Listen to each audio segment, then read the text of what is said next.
Hi, folks. Today's episode is brought to you by one of my favorite sponsors. That's right, SunsetLakeSebede.com. You got to get the product to know why I don't say those three letters in the way that most people do. Mm-hmm. The coupon code Left is Best will get you 20% off. They have such an amazing wide array of Sebede products. They have tinctures that help you sleep, tinctures that make you feel calm, tinctures that are 600 milligrams, tinctures that are 750 milligrams, all in between. 3 different flavors of the tinctures. They also have smokables. They got a new vape cart as well. They got keef, pre-rolls, flour. They have lotions with Sebede. They have salves with Sebede. They have gummies with Delta and THC. And once they get the AI, they'll figure out what I'm doing on YouTube. But that's what it's going to ultimately have to be. Is I'm just going to have to do the whole ad and like gaga. That's a 9 pay. Here's the point, though. SunsetLakeSebede.com. They're a great company. They have given literally tens of thousands of dollars to things like refugee resettlement, carceral reform, strike relief funds, food pantries, Planned Parenthood. The list goes on and on. They're a great company. They have great business practices, $20 minimum wage, mostly employee owned.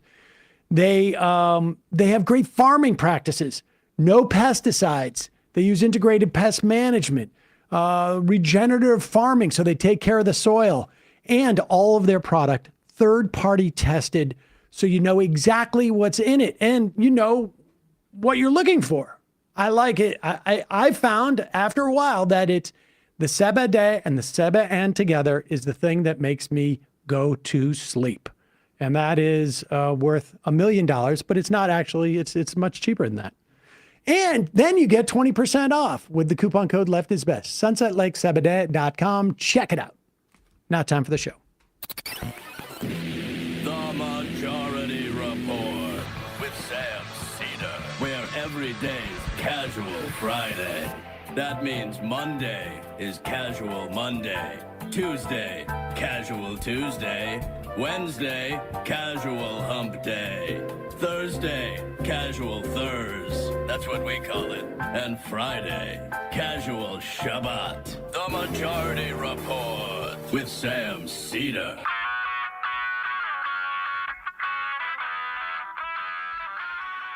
It is Friday, March 28th. 2025. My name is Sam Seder. This is the 5-time award-winning Majority Report. We are broadcasting live steps from the industrially ravaged Gowanus Canal in the heartland of America, downtown Brooklyn, USA. On the program, it's Casual Friday. Heather Parton, you may know her as Digby, both the salon writer and the proprietor of the Uber blog Hullabaloo, will be joining us to look back on this most recent travesty of a week. Also on the program today, huge cuts at Health and Human Services. They're going to leave the agency ultimately with less than 3/4 of its personnel that it has now. Democratic lawmakers demand a release of disappeared Tufts student. Trump claims tariffs to go into effect next week as Canada preps for life with hostiles at its southern border. Meanwhile, Trump targets the Smithsonian programs because of their improper ideology. Senate Republicans vote to remove caps on overdraft fees. So good news. You're no longer going to be Your freedom is no longer going to be encumbered by caps on how much you have to pay when you accidentally overdraft. The right-wing populists have got it locked down. I will also add that also banks will now have the freedom to go back to their practice of time shifting your the checks that you cut so they can increase the overdraft fees. Freedom tastes so good. HUD refusing to pay back pay to court-ordered reinstated probationary employees. And a federal judge orders Hiccup-Seth, Waltz, and Gabbard, Vance, and Rubio to preserve their Houthi texts. And that judge, incidentally, the Honorable Judge Boasberg. Yes, that guy. King. They don't have the greatest luck when it comes to the lottery of judges. Meanwhile, Chug-Seth. panicked over the Pennsylvania special election results, Elise Stefanik nomination to the UN scrapped. And Trump weighs in on the Wisconsin Supreme Court race. Trump also signs an EO demanding government agencies cancel their union contracts. All this and more on today's Majority Report. Welcome, ladies and gentlemen. It is Casual Friday. ostensibly. Very casual. I mean, I don't know. I feel like my fight or flight response is going to be activated for the next 4 years maybe 3.5 or more. We'll see. We will win. Oh my God. Honestly, I have on my phone now several screen grabs of him doing that in different points, just because I'm so enraged by. Oh, what is like a motivational It's speech some for you type at the of gym? wallpaper. Yeah, it's Gotta just some get that type of- pump in. I mean, Oh, inspirational. the cuts. He was on Twitter last night bemoaning some cuts to something. I can't remember what it was, and I just wanted to be like, you a-hole. Maybe I did tweet out. I can't remember. Pretty sure you did. I think I did. Like, you did this. The reason why we have to tell people about these cuts is because it's hard to know. If you're just an average person who is trying to make ends meet or trying to get Social Security checks or whatever it is, you don't have time to read every story about every cut at every agency and understand the dynamic that they're doing this despite the fact that there's some court actions against it, but they also have some latitude to do this. They are shutting down the government. When you fire 1/4 of the staff at HHS, the services provided by the Health and Human Services part of our government, you are shutting down our government. But if you're on the receiving end of these benefits, services, whatever it is, the likelihood that you are savvy as to what's going on and understand, oh, this isn't a problem with government, this is a problem with the administration, is very slim. Which is why Chuck Schumer, in basically letting them off the hook, giving them license to do all of this without accountability, because there is no political accountability for this. It's insane. With that said, fortunately, we are still in an era, like between now and 2026, we're in an era where well, I should say not only, but there is an advantage to having high information voters and high propensity voters. And that's what the Democratic constituency has. They have a core group of voters who are very intense, very specific about voting, are on top of all this stuff. The Republicans have a wider, slightly, a group of voters who know less. This is just data. I'm not maligning anybody. But that was on exit polling for why, Trump won in 2024 and why how the midterms in 2022 weren't indicative, because high propensity voters turn out for that. A lot of people just came out for Trump and left the rest of the ballot blank. And when you look at, factors that cut across those low propensity voters, it's usually people that are lower information. The exit polls get a majority of their news from social media or don't consume news at all. We know that people who don't follow politics will more than likely vote for Trump. Yep. However, the other day in Pennsylvania, there was a couple of one was a House race, and one was a state Senate seat. In the state Senate seat, it was a plus Trump, 15. Trump had won by 15% in just, I don't know, 6 months ago. And a Democrat won that seat by a hair, but that's a 15-point swing. In the House seat, the Democrat had won, or Harris had won, I think by, I can't remember what it was, 8 or something to that effect. And there was another. And this person, this Democrat who won in that seat, won by like 23. So that gives you a sense of like, and it's a very rough thing, and it's almost, the perception that it creates is almost as important as the reality of it. But it has got the Republicans panicked. On Tuesday, there is a incredibly important Supreme Court race in Wisconsin. We had Ben Wickler on a couple of weeks ago to talk about this. Voting is open in Wisconsin. Go and vote right now.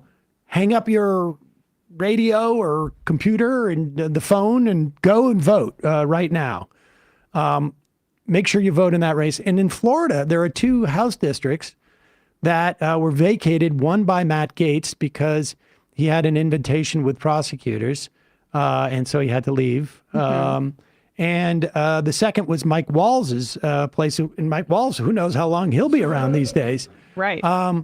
These 2 seats, Florida's 1st and 6th districts, they're slam dunks for Republicans, except for maybe next week.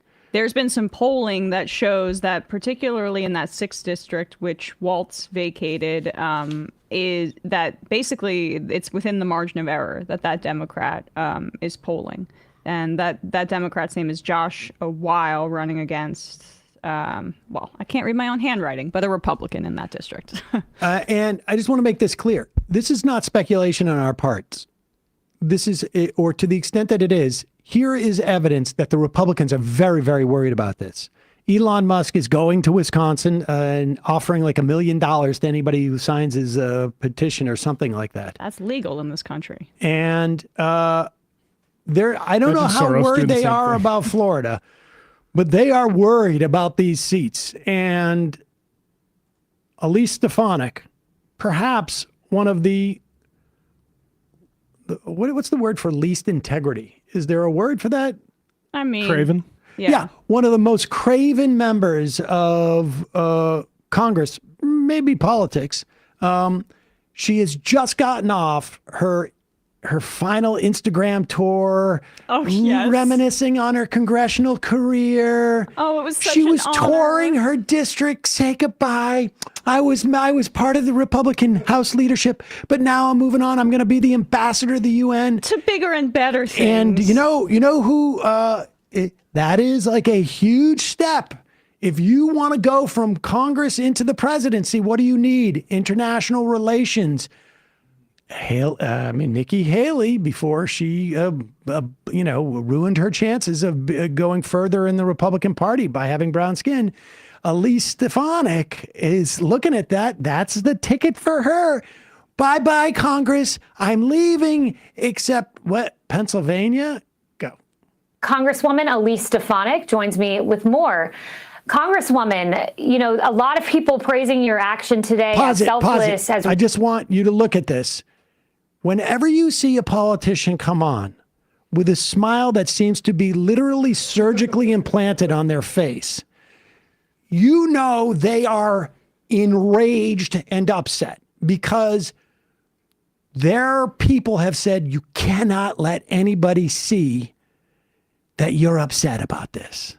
So put on a huge smile, and you can tell, like the strain in her upper lip is so intense in making sure that those 2 corners of her mouth do not drop. it's actually good news. It's actually good news. It's basically my birthday today. Oh my God, this is exactly what I wanted.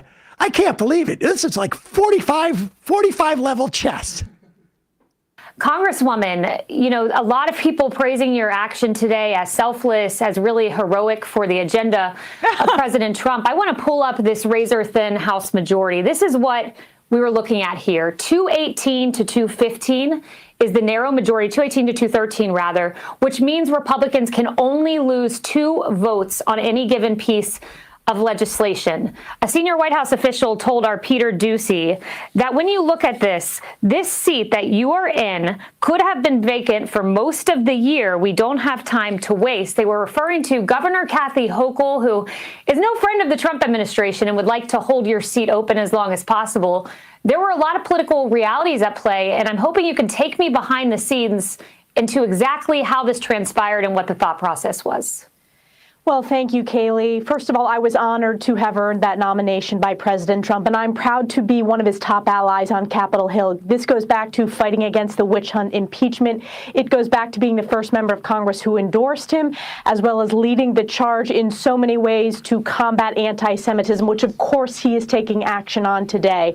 I know the stakes as an elected representative for New York's 21st District and as a previous member of leadership in the House that we need to secure the border, cut taxes, unleash American energy independence, and deliver these historic results on behalf of the president because of this tremendous mandate that the American people gave him. So I have been proud to be a team player. The president knows that. He and I had multiple conversations today, and we are committed to delivering results on behalf of the American people. And as always, I'm committed to delivering results on behalf of my constituents. Pause it for 1 second.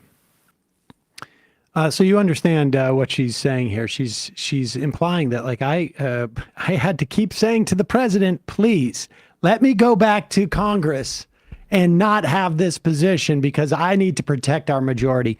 She is so angry about this. She was angry that they were delaying her. That's what the Times reported, was that she was like, what's taking so long? Oh, yeah, I guess she must be thrilled to be going back to the House. And here's the other thing.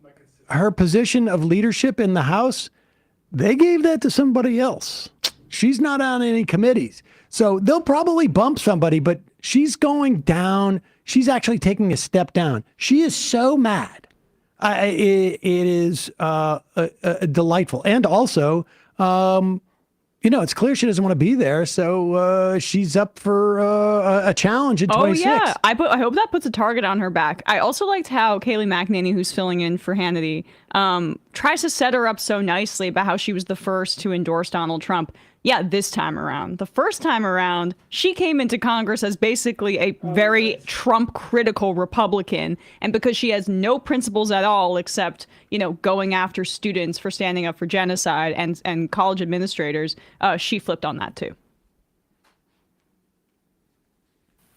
What was the timeline on this? Did this all transpire today? Was it a long and thought-out conversation? There's a lot of factors. There's, of course, the key election in Florida on Tuesday. There's Kathy Hochul's part in this. There's the notion that your seat does not have an open primary. So there's a lot of factors.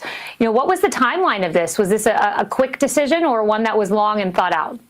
Well, as you know, Kaylee, I had my hearing the day after the inauguration. The hearing went incredibly smoothly. It passed by voice, and there's been universal praise for the nomination. The reality is, as Democrats, as we see in New York State, it is totally corrupt.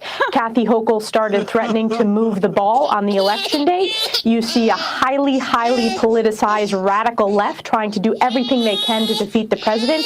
And this is about stepping up as a team, and I am doing that as a leader to ensure that we can take hold of this mandate and deliver these historic results, that we can pass this reconciliation bill, which will have tax cuts. It will have border security, American energy independence. And importantly, I look forward to continuing to hold higher education accountable for their failures, as well as all of my work on the House Armed Services Committee and in the national security space that I have been known for at the highest levels in Congress. So it really came to a culmination today, but it was a combination of the New York corruption that we're seeing under Kathy Hochul, special elections, and the House margin. And look, I've been in a House. It's tough to count these votes every day, and we are going to continue to defy the political prognosticators and deliver victory on behalf of President Trump. And all right, whatever. Dark Kathy. It's going to be interesting to see what position she gets in the House leadership. They're going to have to create a new position for her, but that means that she's going to have to share. Anti-Semitism. There's enough cravenism to go around, but this is absolutely delightful. So glad to see her personal dreams stifled, although this was a potential Democratic pickup, no doubt. I mean, this is, the Republicans are paying attention to this, for better or for worse. And so that's where we're at. Go vote. Vote in Florida. Vote in Wisconsin. The election is on Tuesday. Not sure what the early voting rules are in Florida, but certainly I know you can go vote in Wisconsin right now. In a moment, we're going to be talking to Digby about this week's news, I guess. Before we do, a couple words from our sponsors. This is a sponsor that I was using for years and then became a sponsor. I'd say that's happened with about a half a dozen or so of our sponsors, and I love that. Fast Growing Trees. It's springtime, folks. Now, I know there's a little bit of controversy. When's the best time to plant? Early spring or early, sort of mid fall? Mm-hmm. Sometimes it can depend on whatever you're planting, but early spring is without a doubt a great time to plant, regardless. And the best place to go if you're looking for fruit trees or palm trees or evergreens or even house plants, Fast Growing Trees. It doesn't matter what you're interested in. They have it. They have it all. In much better shape than those big box stores, in a much incredibly amazing variety of plants and trees, and you don't have to have dirt fall in the back of your vehicle. Fast Growing Trees makes it easy to order online. Your plants are shipped directly to your door in 1 or 2 days. Also, they have a 30-day Alive and Thrive guarantee. They also offer free plant consultation forever. So if I've got some, what do you call it? What is that? Powdery mildew on my plants, or I've got some cedar rust, or I got whatever it is. What's going on with these mites? Why is it yellow? Why are there holes in it? Whatever it is, you can get help from them. And again, 30 days Alive and Thrive. You don't have to have a lot of yard space. You can have stuff inside. You can grow figs inside your house. You can grow avocados or olives or lemons. Figs are super easy, and then you can propagate them. That's a dirty little secret about that. The experts at Fast Growing Trees curate thousands of plants so you can find the perfect fit for your specific climate, location, and needs. 24/7, you can get growing and care advice. You can talk to a plant expert about your soil type, your landscape design, how to take care of your plants, everything else you need. No green thumb required. This spring, they have the best deals online, up to half on select plants and other deals. And listeners to our show get an additional 15% off their first purchase when they use the code MAJORITY at checkout. It's an additional 15% off at fastgrowingtrees.com using the code MAJORITY at checkout. Fastgrowingtrees.com, code MAJORITY. Offer valid for a limited time. Terms and conditions may apply. Also, if you've listened to the show for a while, you know I've been on a get rid of plastic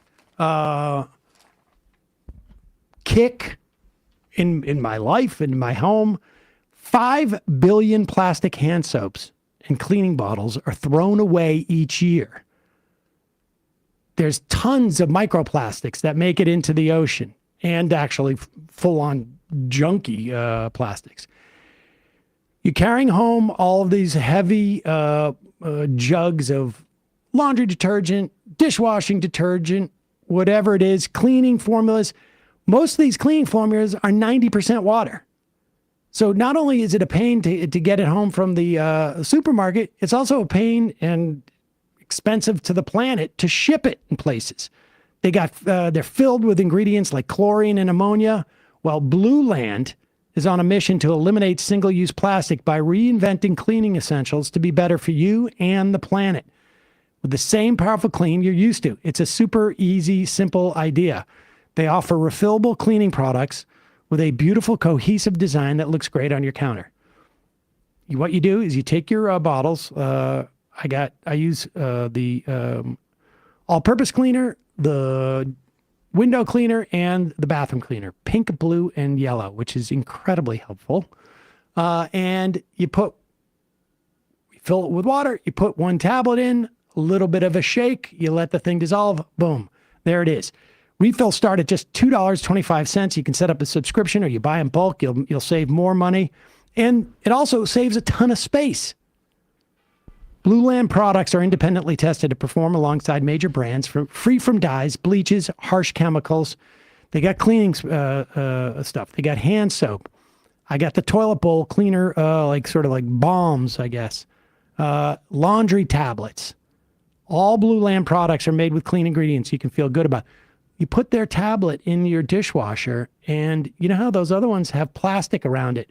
Well, that plastic doesn't vanish. Nope. It just breaks down enough so that maybe some of it's on your plates or maybe some of it goes into the ocean, whatever it is. No need to deal with any of that anymore. It comes in they sell these like tins, one for underneath your sink, for your dishwashing stuff, one in your bathroom. Blue Land trusted over 1 million homes, including mine. It's great stuff. Blue Land has a special offer for listeners right now. Get 15% off your first order by going to blueland.com/majority. You don't want to miss this. Blueland.com/majority. 15% off. That's blueland.com/majority. Get 15% off. Check it out. Okay, quick break. Digby.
We are back.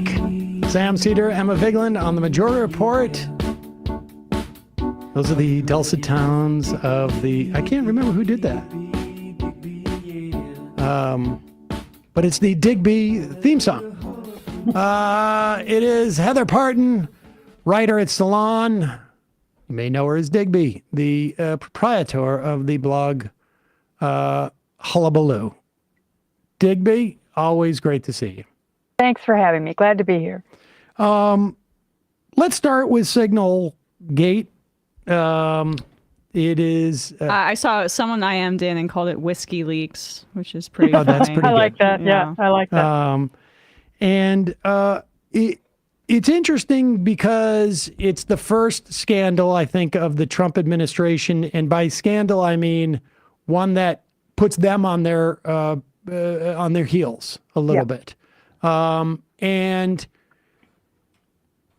well, I don't know. Give me your sense of it. I mean, it shows the incredible incompetence, and A, incompetence, and B, it was in Project 2025 to do everything you can to avoid any type of government transparency and, prevent FOIAs in this instance.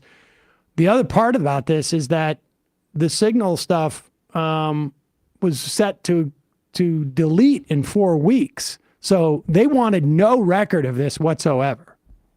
Right. And I think it's pretty clear just from the fact that every single top member of the administration's national security team and more were on that call. I mean, all of them were there. I mean, and none of them raised this as, a concern. Should we be on Signal, or maybe we ought to take this to a skiff? I mean, whatever. None of them said a word about it. So clearly they do this all the time. That was the only explanation that I could come up with that made that make sense to me, because nobody said a word. And everybody knows that classified information or talking about war, any kind of, even the policy discussion was was sensitive information that they should have been, having in private. And the fact that they put it on Signal just says to me that they're doing it. They have been doing that this whole time. And we have no idea how much of whatever these people in this top national security echelon of the administration have been talking about, but just consider the things that are going on in the world, having to do with Ukraine and Russia and the European split on, the split with our allies, Greenland, tariffs. Canada, tariffs. It's all part of that. I mean, all of this stuff that's going on, and I just have to assume now, and I think everybody is, that there are people around the world who have heard all this. I mean, these people are so stupid that they, just basically they don't understand how Signal works. And Pam Bondi made it clear she still doesn't understand it. Let's play. Do we have this clip of Pam Bondi talking? While Matt pulls that up, just to add to what you're saying, Heather, this is not getting enough attention, but there was Andrew Feinberg in The Independent basically reported, and it's one source, but I just want to read this paragraph.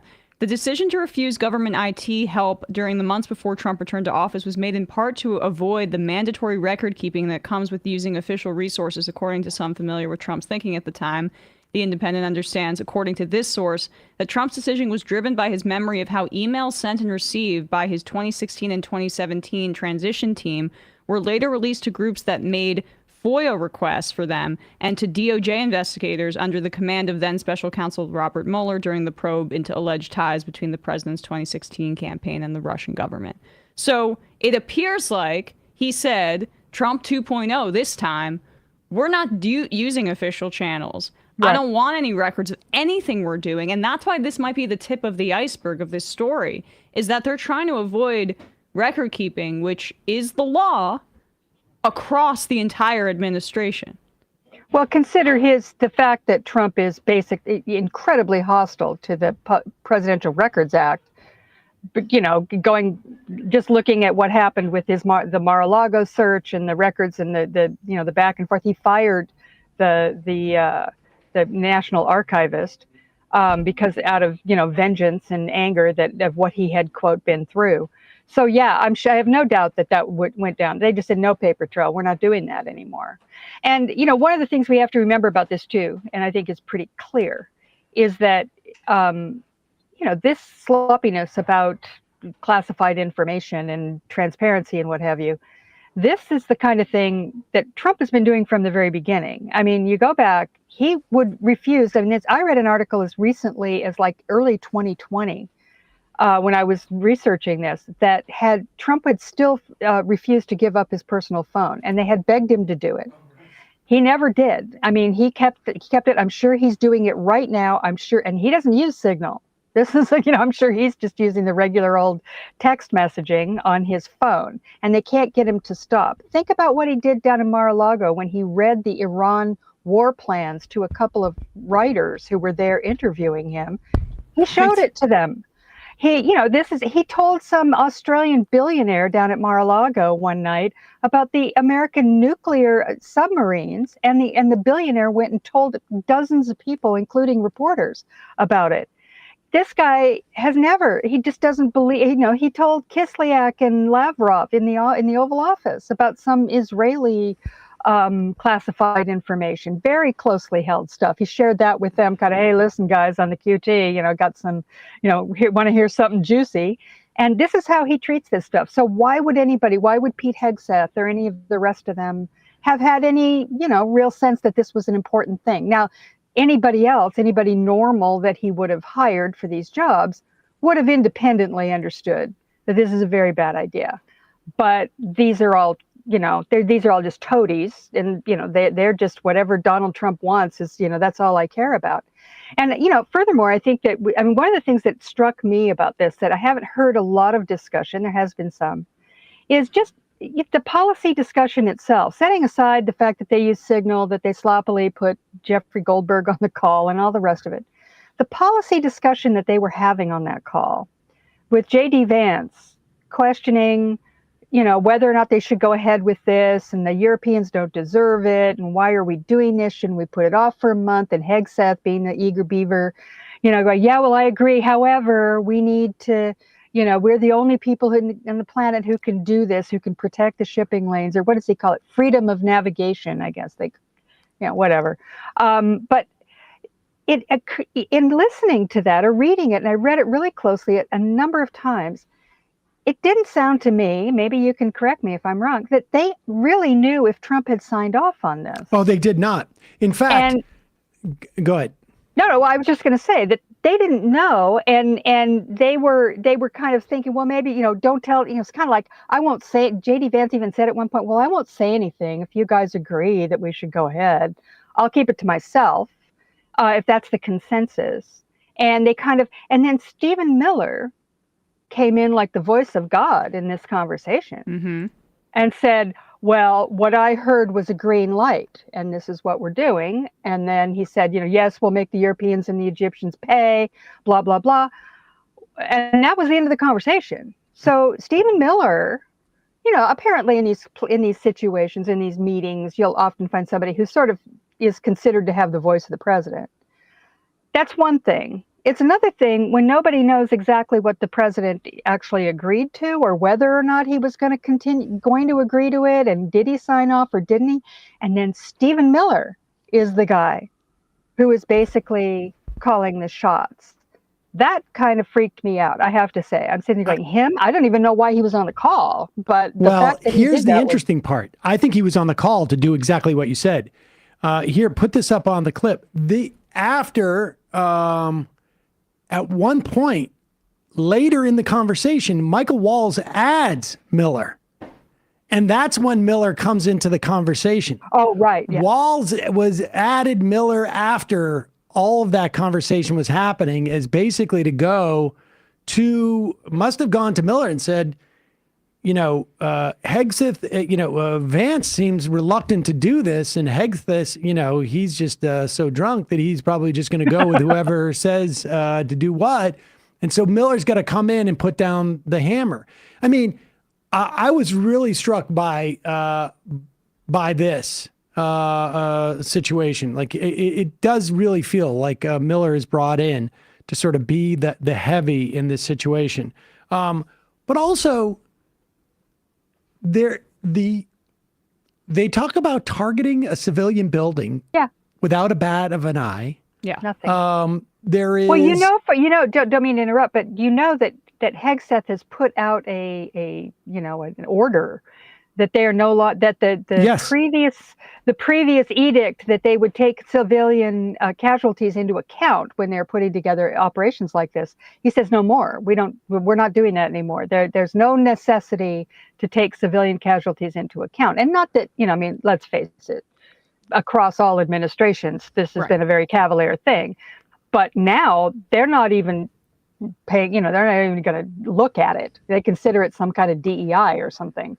So this is very bad. And they just didn't bat an eye at that. Just fine. Yeah. Get the girlfriend. It also feels like we don't really know the reason why this happened in reading this, because there does not seem to be, even Vance is like, we could wait a month on this. It doesn't seem like they're going back and forth. It seems like the urgency to do this is coming from outside of the knowledge of almost anybody on the call. And, I suspect it has to do in Israel. It's now being reported, provided, the intel for this attack. I suspect there is another agenda that is not expressed in the, we're all of a sudden, we're gonna, even Vance is like, wait a second. So you're telling me we're going to do this for the Europeans' ability to ship stuff? I don't quite get it. And Hegseth is just raring to go. Well, but Stephen Miller comes in and basically says, we're doing this. But what also strikes me in the conversation is how Hegseth plays both sides the entire time and is entirely indecisive. Like, you see how he is just there as, I think he's easily blackmailed for Trump, but and there to just basically be a yes man, a toady, as you said. I don't think that he's taken seriously even by this very unserious group. I think by himself. He's clearly on there to go like, hey guys, I'm supposed to do this, right? Like, what are we doing? Yeah. There's a lot of lack of confidence in what he's doing in this instance. Absolutely. Agreed. And then doing the whole, putting pathetic and, that the Europeans are pathetic and in capital letters. And, the whole thing obviously was just amateur hour from top to bottom. Hegseth being particularly amateurish in this, Waltz being the second most, well, maybe the first most, considering what he did. But when you look at this, one of the other things that I think is also interesting to look at is the fact that they didn't know what Trump wanted. They weren't sure what are we doing here. Just as you said, Sam, that maybe there were other outside influences and nobody was really aware of what was going on there or why this thing was happening. Also, that they didn't know what Trump wanted or whether or not he'd actually signed off, et cetera, et cetera. One of the things that really interested me was when the story broke, it had been out for 2 or 3 hours at the time they asked Trump about it. Goldberg had also asked the White House for comment. He didn't publish that without calling and asking them to comment on it. So the White House was aware. They didn't tell Trump. Now, I don't know whether or not they thought, and I believe him. I know I can tell when he's lying about stuff like that. He has a tell. He's kind of like, oh no, I didn't know anything about that. I didn't know anything. Really? And he goes, this time he really didn't know anything. I don't think he knew that this had happened. He seemed like, what are we talking about here? What? It struck me as being pretty real. They didn't tell him about it. Now, I don't know if that's because they didn't think it was any big deal and it wasn't going to blow up, or whether or not they just didn't tell him. And as the day wore on, and then the next day when he had the meeting with all the ambassadors and had Waltz do his little, genuflect and belly crawl to, take responsibility.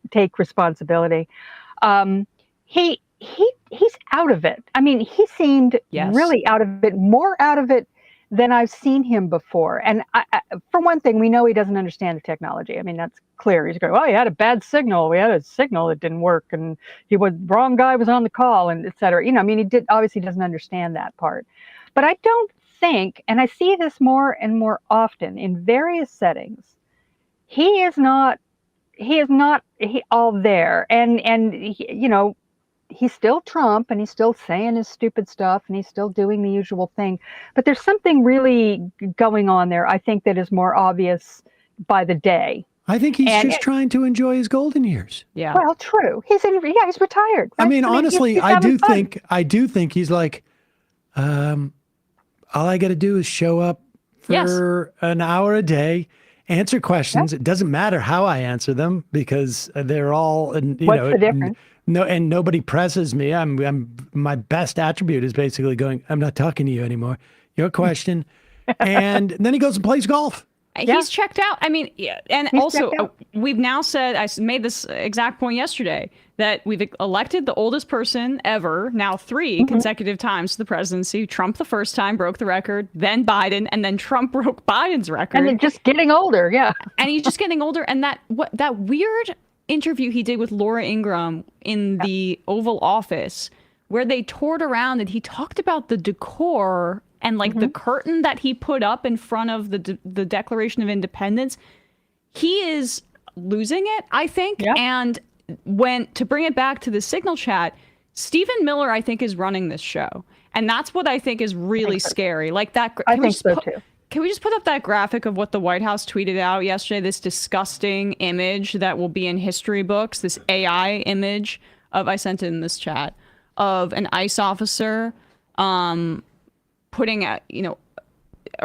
a woman who's depicted as being undocumented from the official White House account. Oh my God. So that's Stephen Miller, right? Like the El Salvador prisons and the photo op with the shaved heads.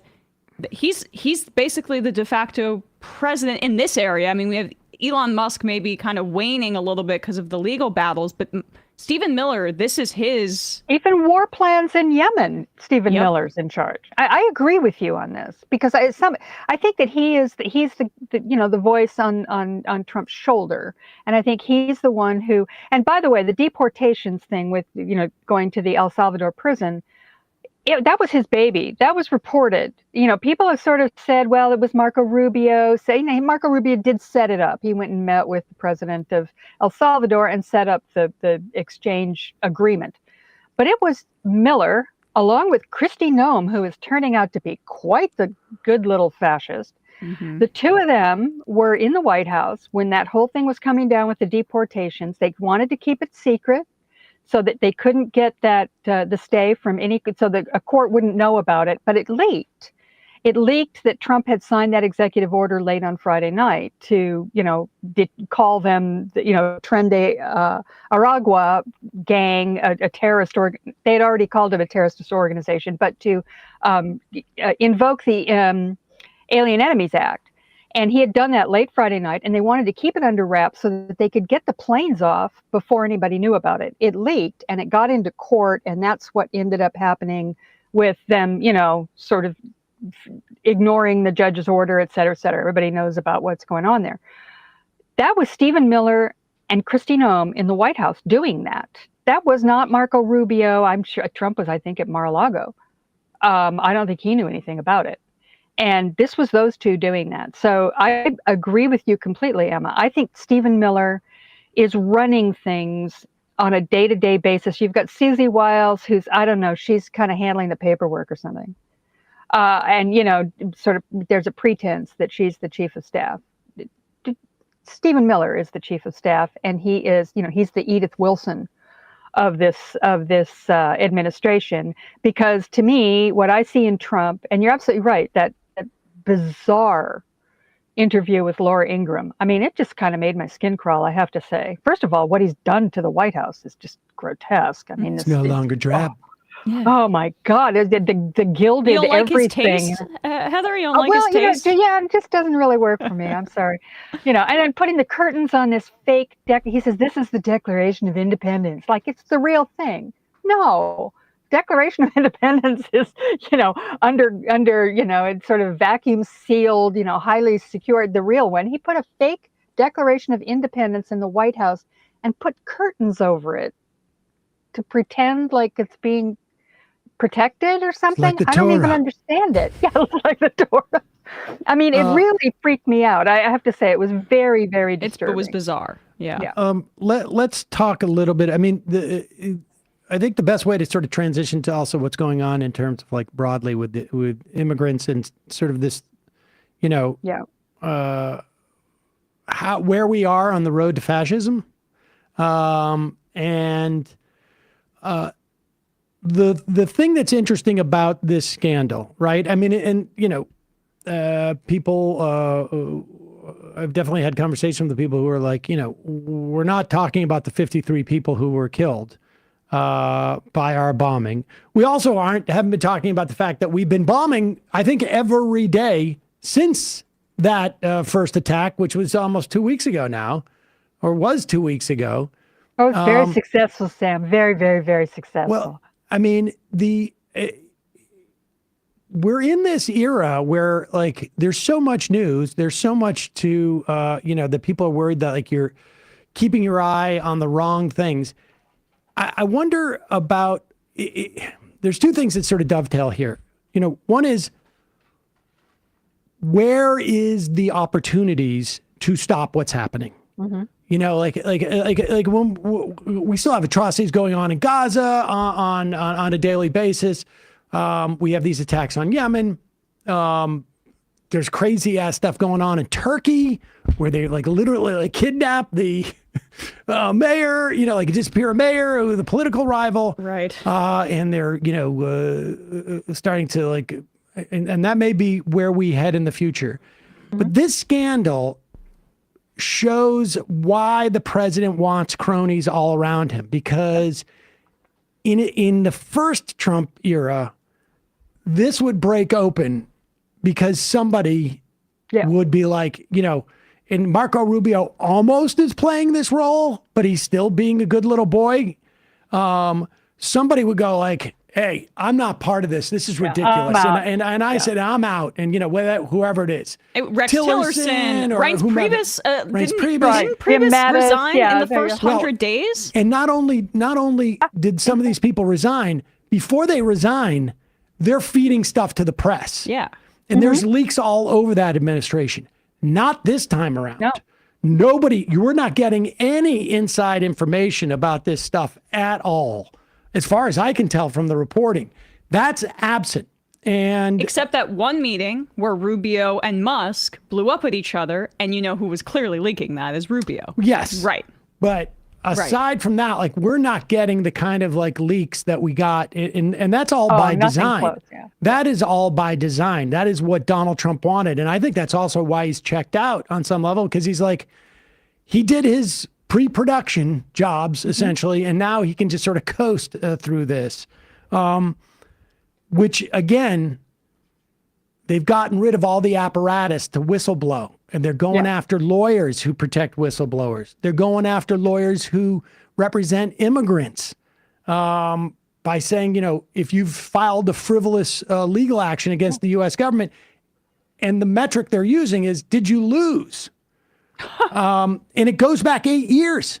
And so they're going to start to sanction immigration attorneys. They're, they are, you wrote in one of your pieces this week in Salon that the thing that's sort of surprising you is how quickly some of these institutions are folding, like universities, like media outlets, like law firms. Talk about that, because I think like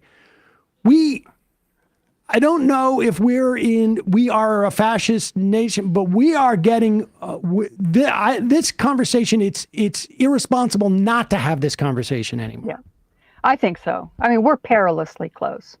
That the institutions actually have, I have to admit, I mean, I'm surprised. I thought that, but I'm not sure why, because we watched the entire Republican Party turn into nothing more than the political arm of Donald Trump's MAGA movement, and they have no institutional integrity whatsoever. The Senate, the majority in the Senate and the House, they have no sense of their own prerogatives under the Constitution. They could care less, whatever, or they couldn't care less, whatever Donald Trump wants. But I didn't really think, I mean, universities, law firms, corporations that have shareholders, media companies, these are all very, very powerful institutions in our society, equal to the government in many, many ways. I mean, they have a tremendous amount of money, they have influence. All of them in their own way have the means to resist being,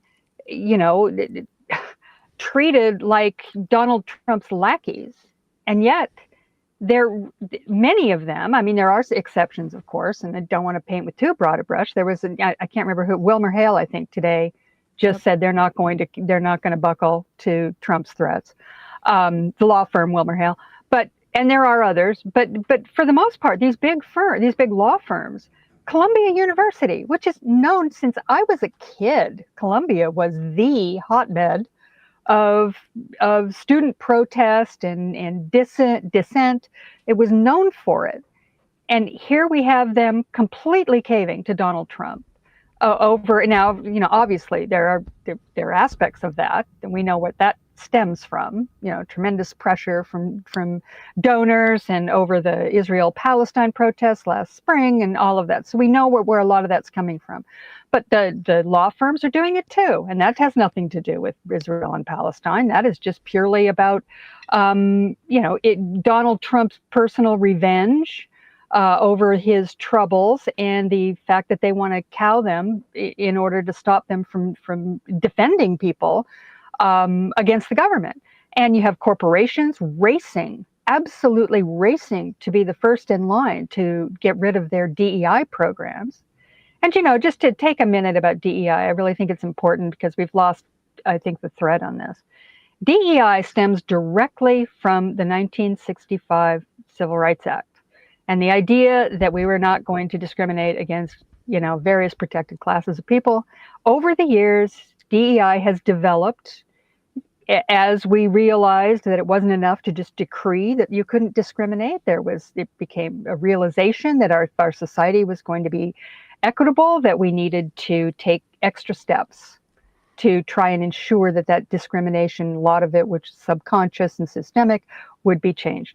This was not controversial for, really my lifetime, all of our lifetimes. It really wasn't controversial. This was a normal part of the business world and universities and various other institutions. And this came out of a guy named Chris Rufo, this complete, horror show of he is the Goebbels of the MAGA movement. He pushed the CRT too. Pushed the CRT too, and DEI, and he's been very open about why he's doing this because he knows that this is an organization, this is an organizing principle for the right, and they've pushed this now to the point where all kinds of, any kind of outreach, any kind of, awareness of trying to be inclusive of people, of difference other than, I guess, white Southerners. I don't know who the baseline is on this anymore. And the speed with which this is taking place in corporate America has actually stunned me as much as anything. They are racing to say, we are getting rid of our DEI programs.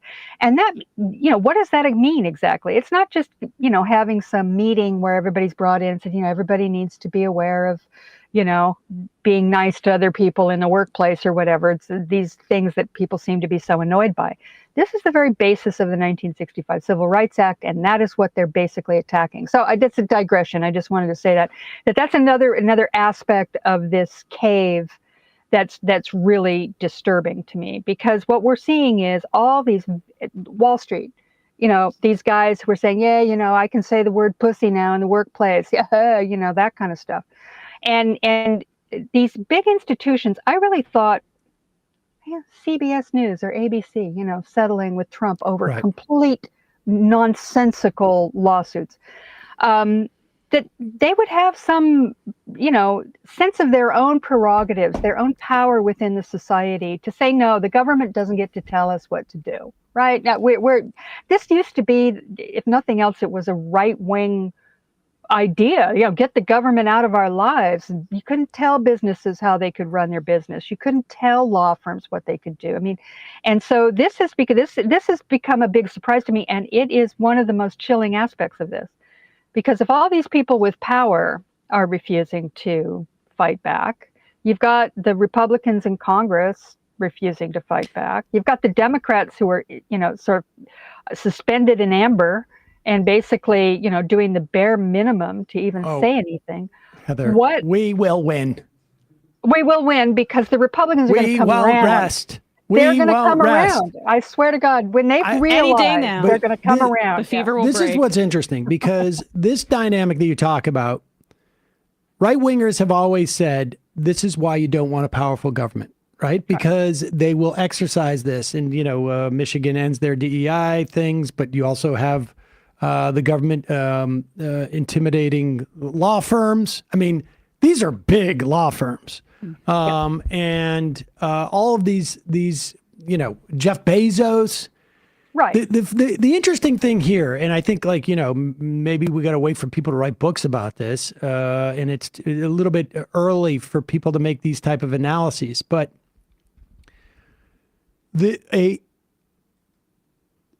when it's a right-wing government, all of these entities you're talking about are operating under one principle, and that is what is not going to cost us money, right? What is not going to cost us money? It is like we are watching the sort of the failure of capitalism in the face of right-wing authoritarianism. That is the problem. because all of these players we're talking about would not have the same response to a socialistic government or administration, I should say, that was trying to pull these same things, because they are in that position protecting their money. And right. The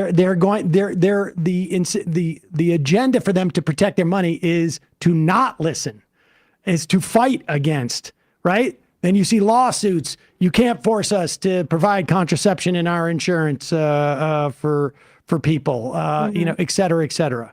And I mean, this is where I think like the failure. I mean, this is an indictment of capitalism and liberal institutions, right?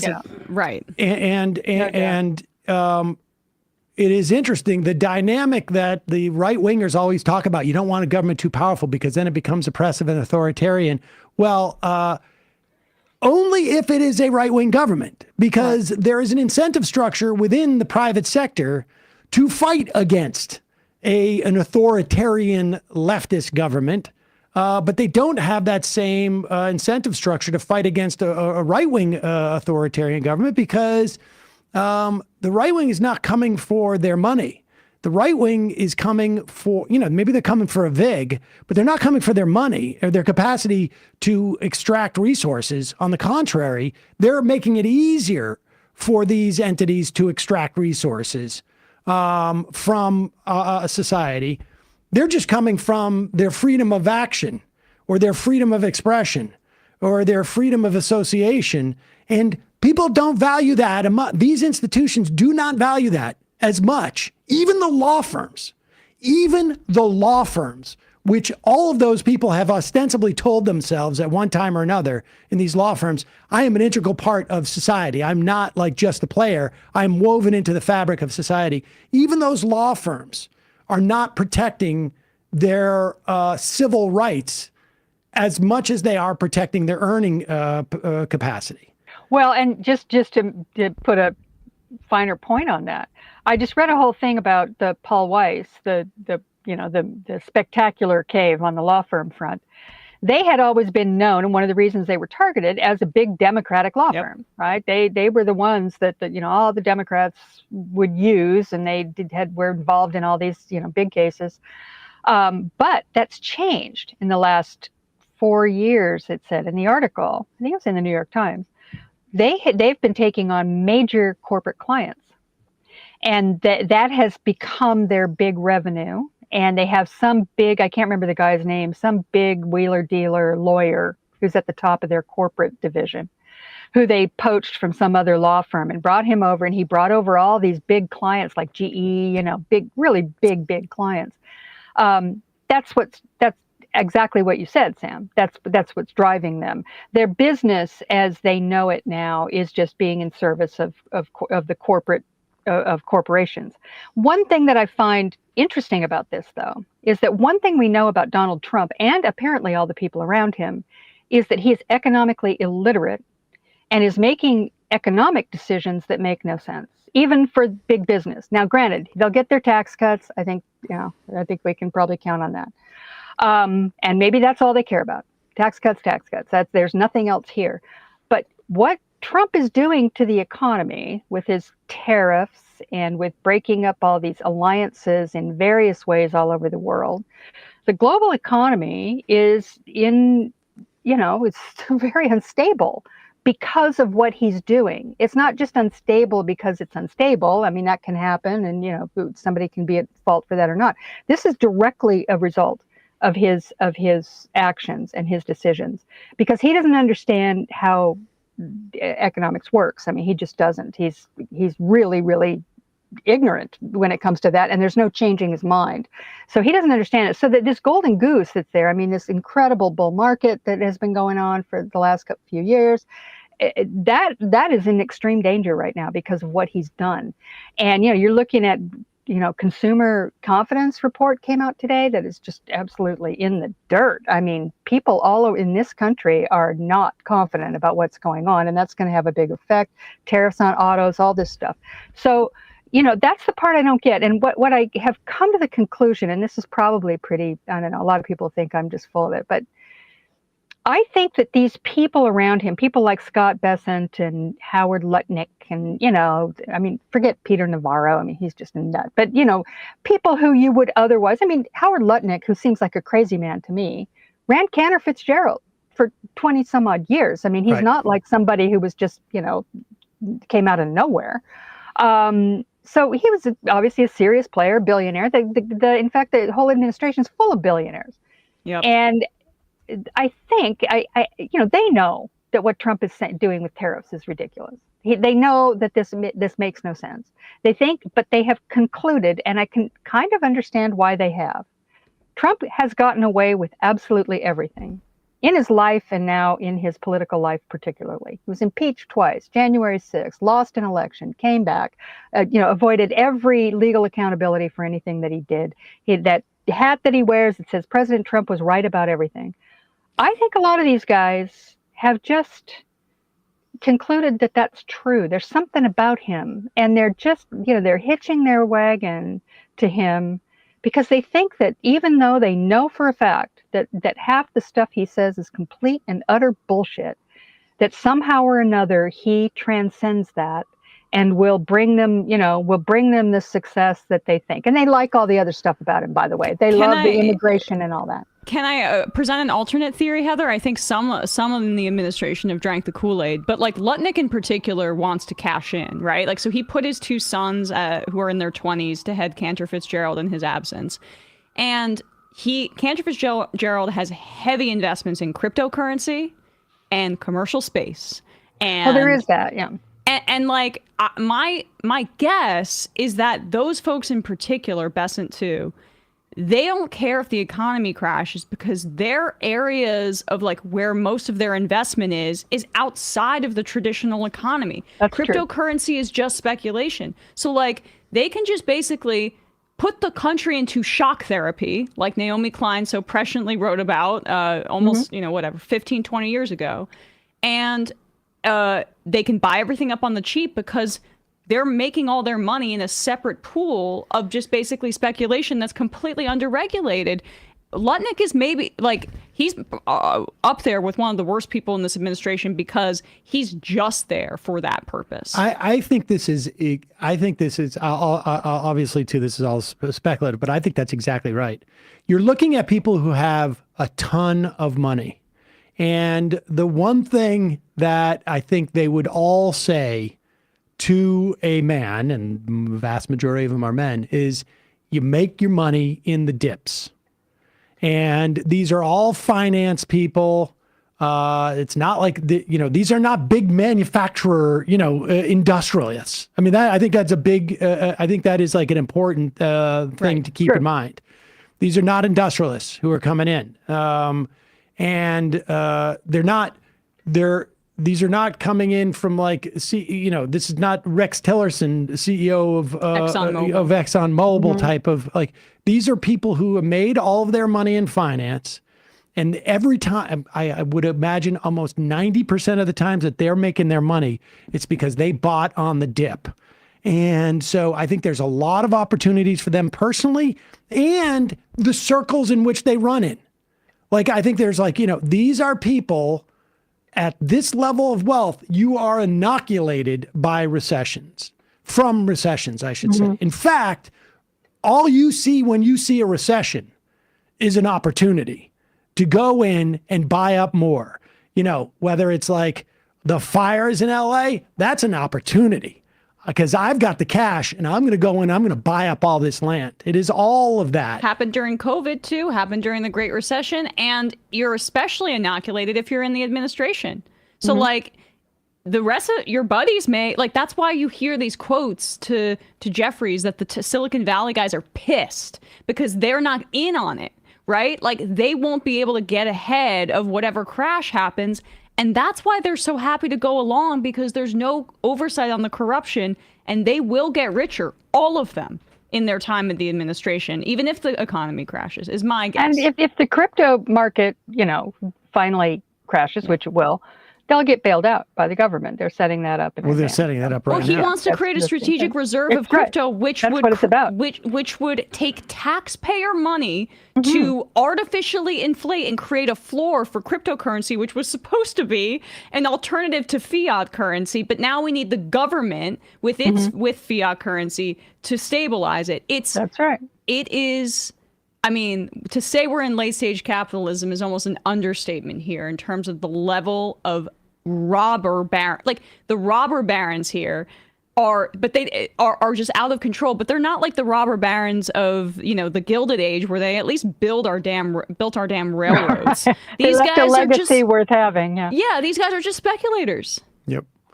And I also think too, having lived some years in small towns, small cities, politics to a lot of people is really just a mechanism to extend their business interests. And like you get on the county board of supervisors because you're going to provide like the contracts to your favorite food distributor, and they're going to throw you some work on. It's just a mechanism in which to extend your business. And I think, Donald Trump, more than any other president I think we've ever had, that's the way that he perceived this. And I think he just perfected it in his second Trump administration. Heather, we'll put a link to those two pieces in salon.com. I mean, I think, the next time we talk, it's probably going to just be marginally worse than it is today. Oh, no doubt. That goes without saying. It's not, that's no doubt. But just wait for the new jobs reports, new economic reports, all this stuff. The things are going to start to shake up a little bit, I think, among the public, and that's going to be interesting. When we signed off on Wednesday after with the results of that Pennsylvania thing, like these, and you and I have seen this for decades now. Those special elections, why they can't necessarily predict what's going to happen in the midterms or the upcoming elections, they have a power in and of themselves to change the behavior of, we just saw it with Stefanik.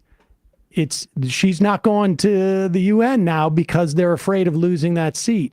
The next step is, if Wisconsin ends up going to the liberal as opposed to the conservative justice, they don't have parties there.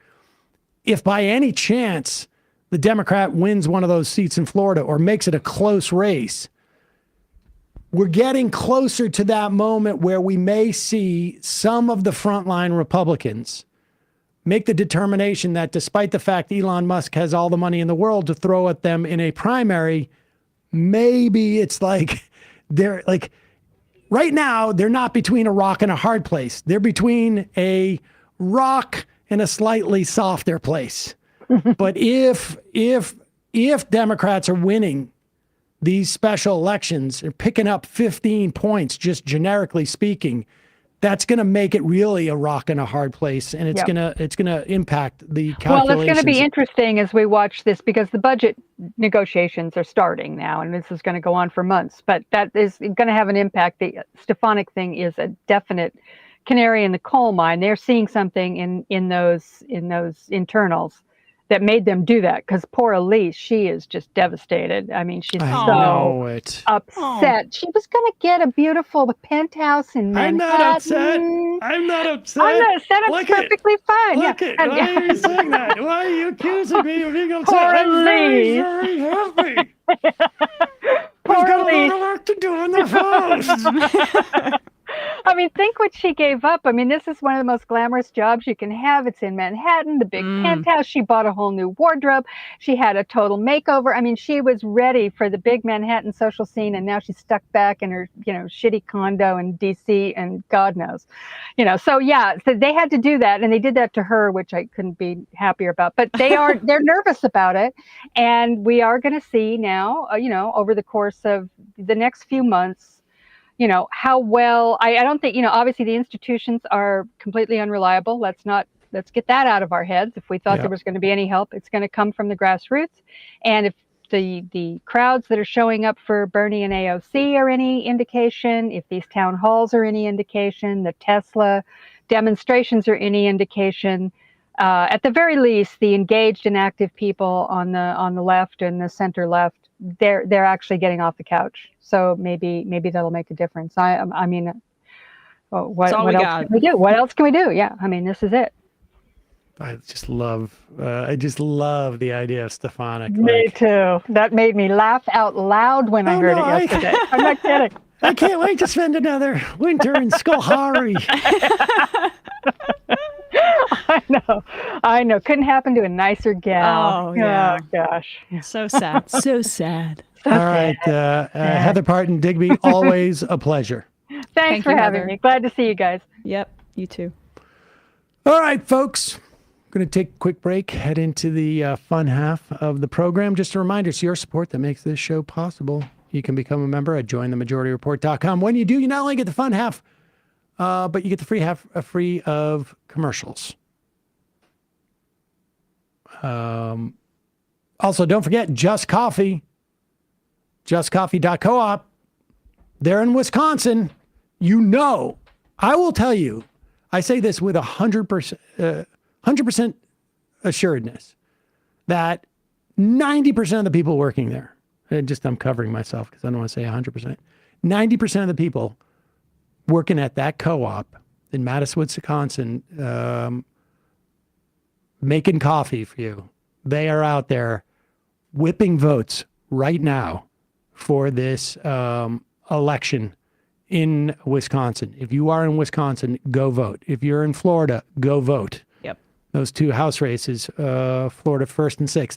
It is like just a weird dynamic that actually like had the knock-on impacts of these special elections carry so much weight. Not just in the fact that it would narrow the congressional majority that they have, but also in terms of how it changes the behavior of some of these lawmakers.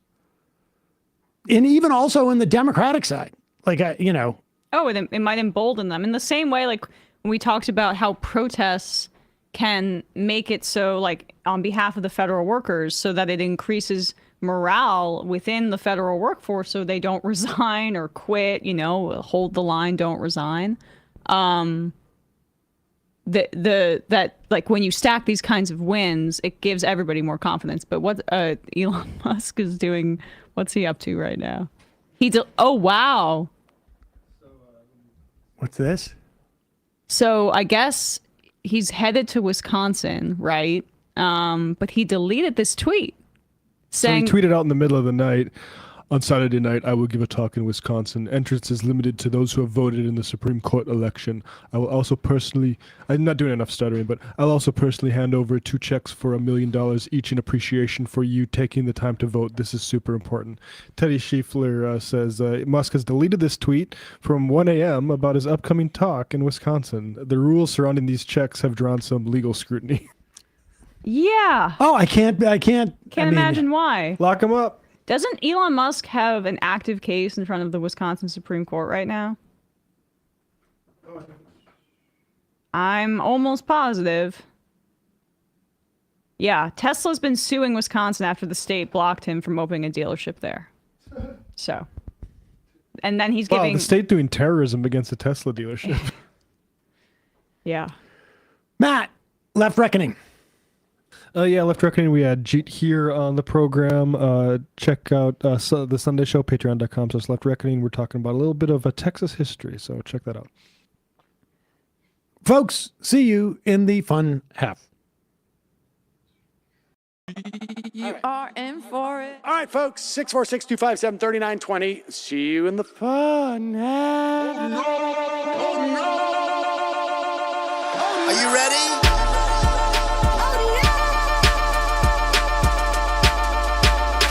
Who sent us this? Anarchy. Alpha males are back. Boy is back. And the alpha males are back. Just as delicious as you could imagine. The alpha males are back. Boy is back. And the alpha males are back. Just wanna degrade the white man. alpha males are back. I take all of it in my throat. Alpha males are back. Snowflake says what? The alpha males are back. You are a madman. And the alpha males are back. Oh no, Sam Cedar! What a fucking nightmare! Bring back DJ. Yeah, or a couple of them. Just put them in rotation. DJ Denner. Well, the problem with those is they're like 45 seconds long, so I don't know if they're enough of a break. That's fucking nonsense. You see white people doing drugs, they look worse than normal white people, and all white people look disgusting. And the alpha males, psych, fuck them. Snowflake says what?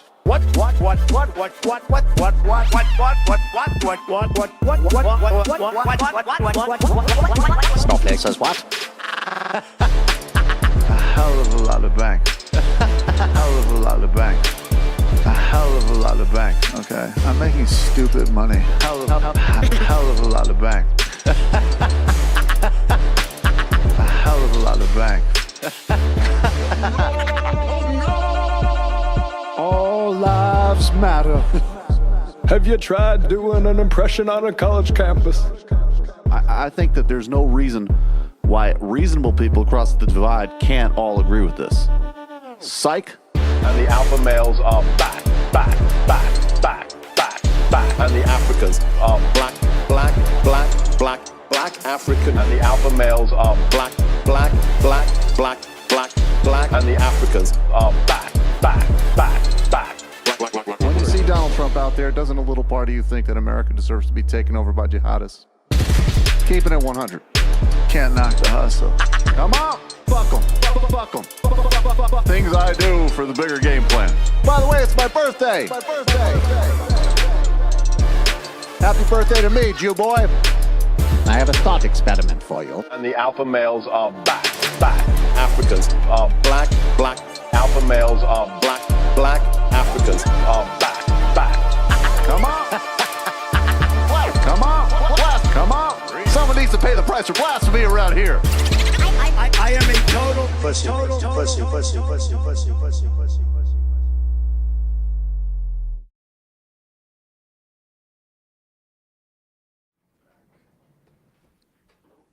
We are back. Sam Cedar, Emma Vigeland, Matt Leck. Wait, were we going to do this on Monday? We going to do this on Monday, or are we going to do this today? Or are we going to do it on Monday? I mean, I think apparently on Thursday, Binder last Thursday when I was out, he accidentally revealed the name of our new producer. Nobody caught on. People have to go back into the deep dig into the archives. All right. There you go. Breadcrumbs. Where should we start here? Oh yeah. Which one is this? 5 is maybe it's good. Oh yeah. Okay. We were mentioning with Digby in the first half of the program that this signal gate is important because it's the first opportunity for a crack within the Trump administration. And it really does not appear that there is one, but it is putting them on their back heels. Had this happened in the first Trump administration, there would be leaks. People on the call, people who thought the call was a bad idea, people who are fighting against these people in the administration, but they're all in the same sort of crony wavelength, if you will, within the Trump administration now. But you can see that people even outside of the, within and without of the administration are getting a little bit uptight about this. I mean, Steven Crowder was criticizing it. Like you had the media is all mad that they can't talk about the good things about mass deportations and stuff because they're getting embarrassed on the national security front. Laura Ingraham seemed a little queasy too. Like, this is inexcusable. It shows a tremendous amount of incompetence. Yes. So that even the criminals can criticize it.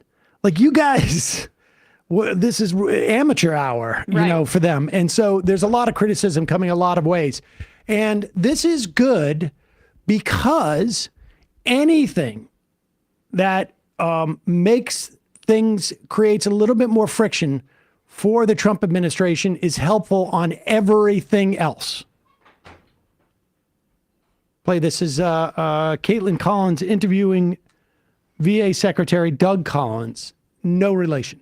Do you believe that a mistake was made here, though, to have this conversation, to add a reporter, and to have it on an unsupported, classified group setting? Caitlin, as I've just told you, I've just answered the question. I wasn't part of it. And, I'm not going to speculate more than what the president's already talked about and those who've been involved have talked about. But we'd love to talk about the veterans. Yeah, and I do have questions about the veterans, but given what we saw with the group chat and how this was used, you are a member of the cabinet. You obviously know these other members, several of them who were in there. Is this typical for the cabinet to have conversations over Signal? Is this something that you use? Well, Caitlin, since you undoubtedly do not want to talk about the VA, I have a question as VA Secretary.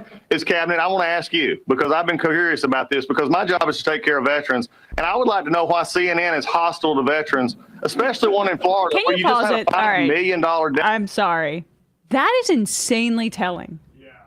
That, first of all, Caitlin Collins, great question. Great question, because he doesn't want to answer it. Because of course they are. We are getting increasing reporting that they've been using Signal basically since Trump won because they want to avoid what, according to The Independent, is basically Trump basically saying that in 2016, his transition team, they used official government channels like they're supposed to do, and then those communications were used against him in the Mueller probe. So it seems like they're doing this across various agencies. I mean, the war plan stuff is so egregious, but that's why he goes on the offensive about CNN and how they don't care about the veterans. When, by the way, there's a story on NBC News the other day that Doge cut a office manager at a VA center in Wyoming where the veteran suicide rate is 50% higher than the national average, and she was fired last month. So spare me,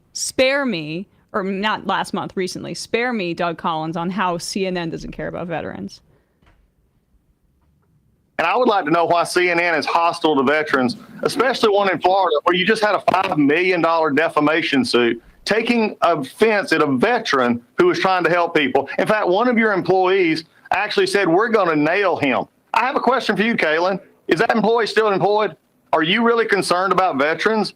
So if we don't want to talk about veterans now, you want to talk about everything else, I'd like to hear from CNN as the veteran cabinet secretary why CNN seems to have a problem with veterans. Well, Mr. Secretary, respectfully, my question was about whether or not you as a member of the cabinet use this. And respectfully, I'm conducting the investigation. And I do have a lot of questions for you on Veterans Affairs, but I don't think it would be unwarranted to ask what you want to do is talk about a subject I've already answered. And if you want to continue this like this, that's fine. But there are VA employees who are working very hard. I just want to say he didn't answer the question of, do you have chats like this on Signal often? Oh, no, that is exactly why he got this indignant. I mean, understand, he goes into this with that in his back pocket if he needs it. He does not, and he could actually wait. I mean, he could have had that in his back pocket and like, if I need it in this one, I use it. If I don't need it in this one, I save it for some other time. Even picking up his accent. What you want to do is you want to talk about a subject. What you want to do is talk about a subject I've already answered. And if you want to continue this like this, that's fine. But there are VA employees who are working very hard. There are veterans who get their care from the VA and they get their benefits from the VA. And it does me no good to speculate on something that I've already asked and answered. So I've asked and answered your question. Why don't you answer mine? Are you still, is this person still employed who said they were going to nail one of my veterans? Who you had to do a $5 million award to a jury because of defamation, and then you settled the case. Answer my question. Respectfully, sir, I'm asking the questions here, and I have no involvement in referencing there. But if you don't want to answer the question about whether or not it's commonplace for secretaries in the cabinet to use Signal. Oh, he doesn't answer. He doesn't answer it. I think that's spoiler alert. Yeah. Well, that's telling in and of itself. I mean, it's quite clear. They're doing this, right? Yes. The answer is yes. And good for her for staying on that point. Yep. They are, listen, they're worried about it and they're trying to spin it around and they want to avoid talking about this. Here is Pam Bondi, and she is on, where is she on? Wait, was that the Signals one? I guess this was when she was speaking to reporters. I don't know. There's two in the chat. I can't figure out which is which. Right. So she's speaking here to reporters. I'm not sure. I'm not sure what the event was, but this is, I guess, what Sam's referring to here. One sec. The Signals chat controversy that's going on. Is DOJ involved at this point? If so, why? If not, why not? Well, first, it was sensitive information, not classified, and inadvertently released. And what we should be talking about is it was a very successful mission. Our world is now safer because of that mission. We're not going to comment any further on that. If you want to talk about classified information, talk about what was at Hillary Clinton's home that she was trying to bleach bit. Talk about the classified documents in Joe Biden's Pause it. garage. Just I want to really be honest with you here. The bleach bidding thing that they're talking about with Hillary Clinton was over 10 years ago now. Hillary Clinton hasn't been in elected office since February 2013. Joe Biden informed the government that there were documents in his garage and immediately handed them over without having to be asked, whereas Donald Trump hid these documents on multiple occasions and refused to hand them over. Even Mike Pence returned them voluntarily. So it's not just a bipartisan thing, it's a Trump thing. But this is, incidentally, the chief law enforcement officer of the United States who's supposed to be completely above political influence. Go ahead. Talk about the classified documents in Joe Biden's garage that Hunter Biden had access to. This was not classified information, and we are very pleased with the results of that operation and that the entire world is safer because of it. Thank you all very much. The entire world is Really? They killed civilians. They killed multiple children in that strike. And there's been strike after strike after strike over the past 8 or 9 days. The entire world was worried about the ability of the Houthis to threaten the entire world. Fascinating. I mean, frankly, what the Houthis were doing is, I guess, doing something to keep. I'm not saying that they're making the world safer, but it's certainly more than what the Trump administration is doing with those strikes, because the blockade is there to put pressure on Israel to stop committing genocide. We're bombing them to minimize the effects of Israel's genocide on the European, particularly Europe. And you know how we know that their stated reason is kind of matching up with their actions is because when there was a ceasefire, the blockade stopped. Here is Bondi on Laura Ingraham. Laura Ingraham was talking about this, apparently. This is one from last night. It's not a number. It's in the chat.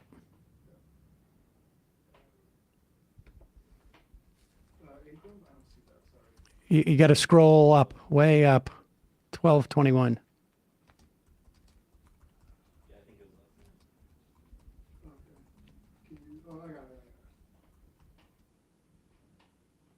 And that is that changing in the government now, though? Is Signal not going to be used, or is it going to be used going forward? Are you aware of it? I think Signal's a very safe way to communicate. I don't think foreign adversaries are able to hack Signal, as far as I know. And pause it for a second. This is astonishing because we now have, first off, it is not legal for them to be using Signal and have it on auto delete. There is absolutely no controversy about that. The law is they need to maintain these records. That's just the law, period. You can maybe finagle around whether it's really a breach of the law to use a private device and to use Signal. But the law is they need to retain this information. And we know for a fact from that leaked chat that it was set to auto delete within 4 weeks. So that is, if you were the chief law enforcement officer of the United States, would be a sticking point for you. Also, if you're the chief law enforcement officer of the United States, you would also know that the issue is not that Signal can be hacked.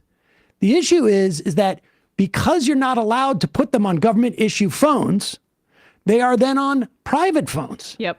And the issue is that private phones can be hacked, and you can tell what is being typed into Signal via keystrokes by bugging. And we now know from this week's reporting in Der Spiegel in Germany that both Waltz and Hegseth's personal phone numbers were available for this paper to find, meaning that they could have, that's how that hack could happen, because their phone numbers were available. And passwords too, for that matter. Communicate. I don't think foreign adversaries are able to hack Signal, as far as I know. And maybe people just have to keep an eye on their contact list a little bit more carefully going forward. No, that's not it. That's not it. Stop trying to hide your communications from federal oversight and from historians and from future legal action. That's the problem.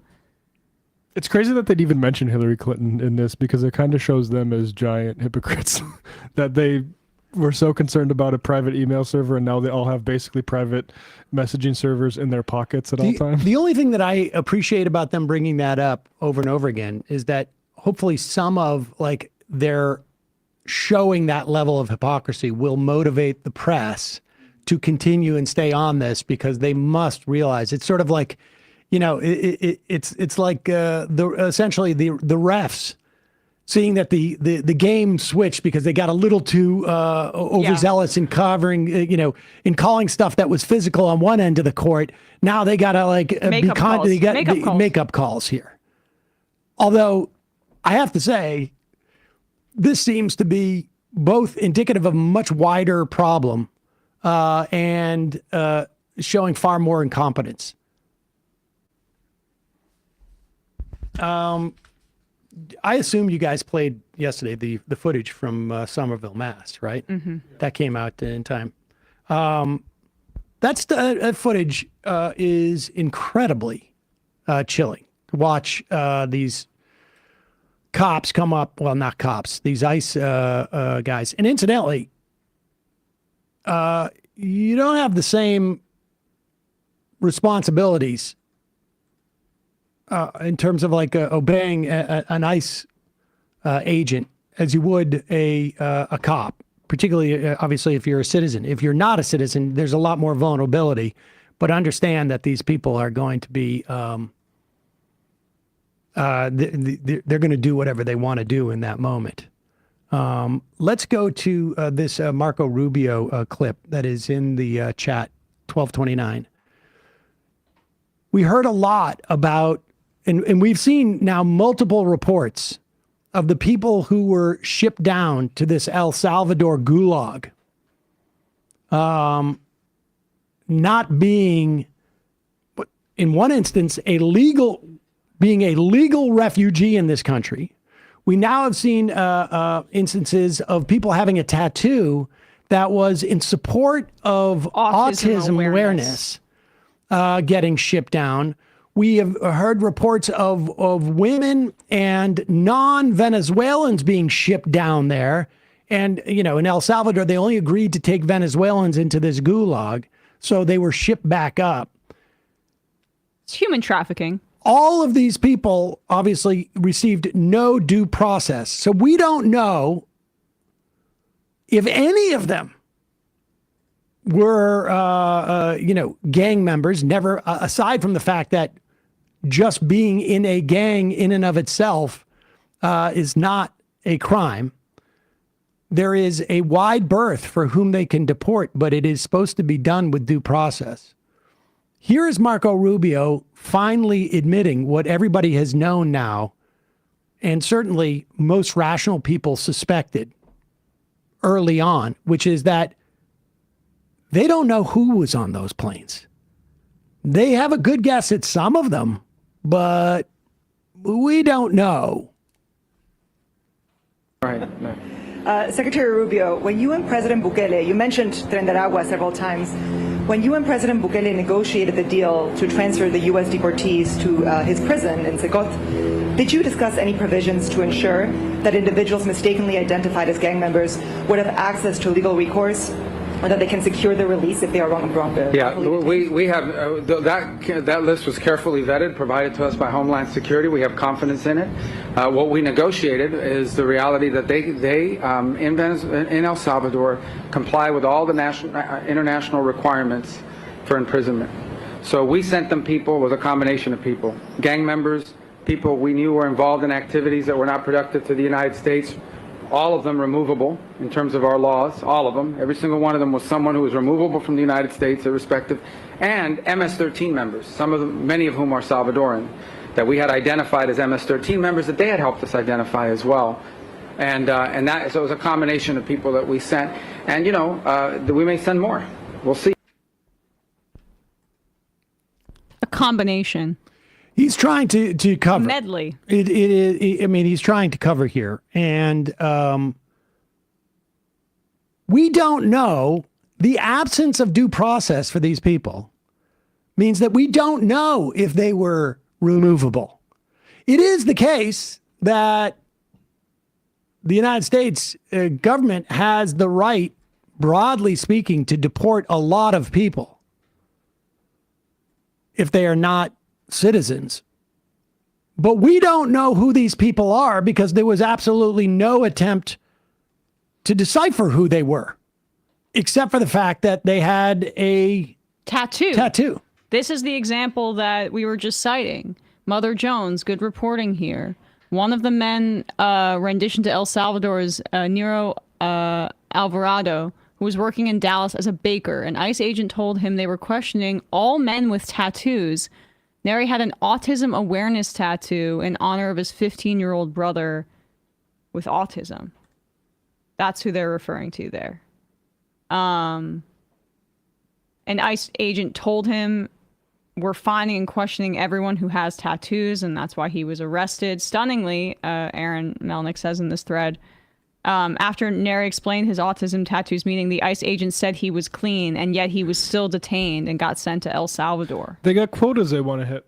That's it. They don't care if they're gang members. That's the other thing, is like, this is about a show of shock and awe, of force, a way to scare people.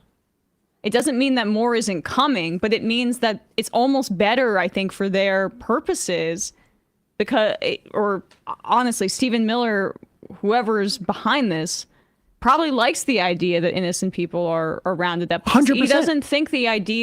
He doesn't think you could possibly be innocent if you're just here in this country on a green card or without proper documentation, because he's a white nationalist. Here's the other thing to keep in mind. What's really impressive is how incredibly dangerous these Tren de Agua and these MS-13 people that allegedly these gang members are, who were rounded up and shipped to El Salvador. Very fortunate for these ICE officers that there was seemingly no resistance, no gunfighting. It's invaders, after all. I mean, these invasions were just basically walked into these jails, we're led to believe.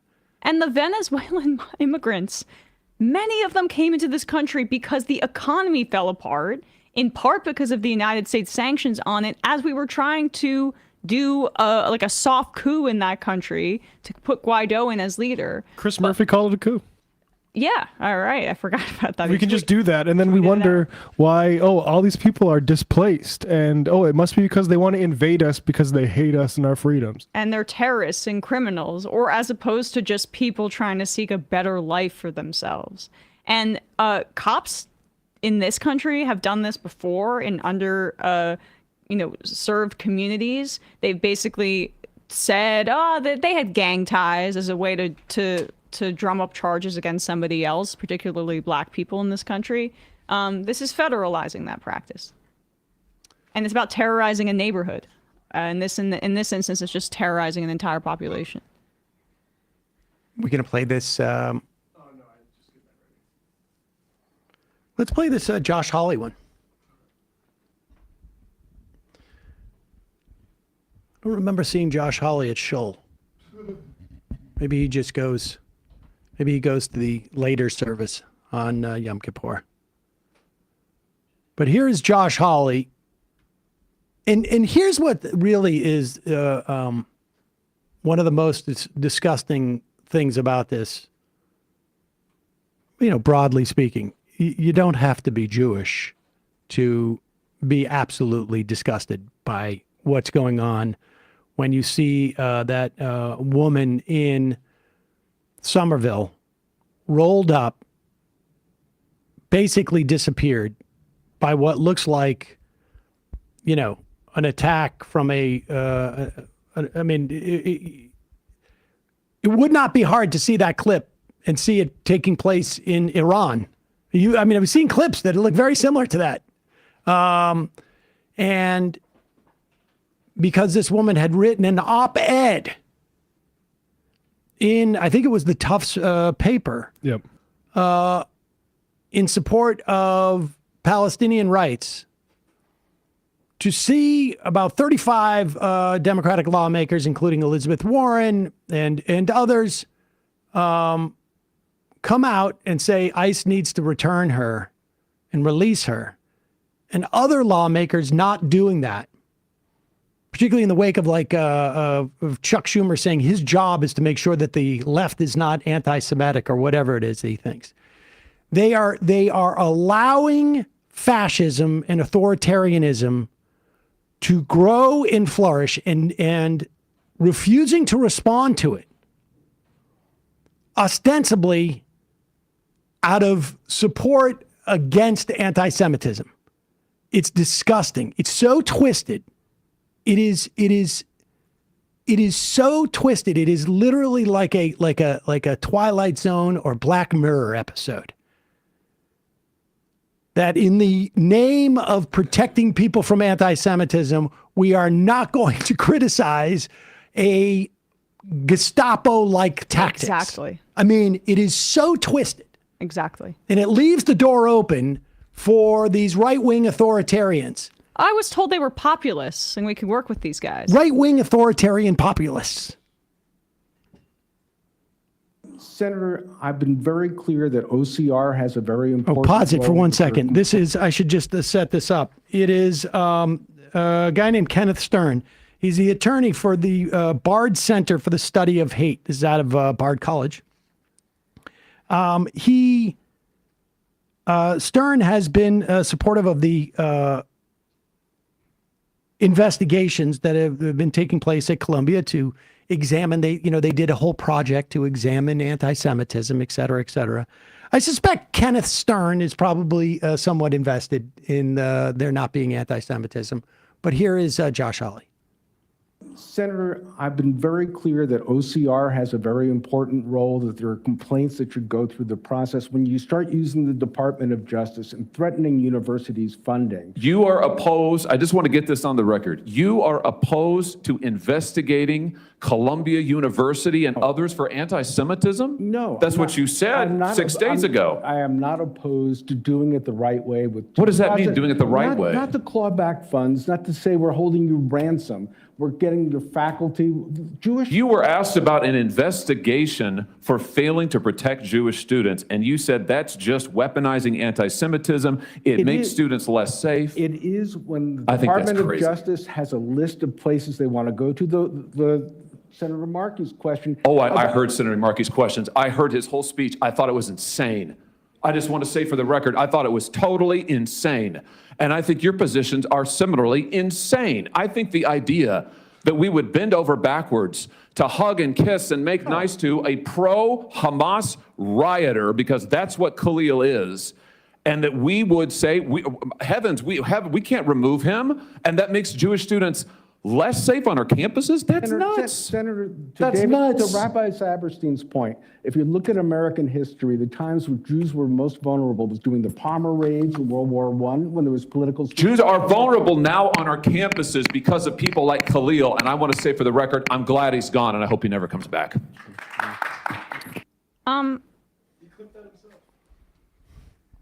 Joshua Hawley, very, very happy with himself.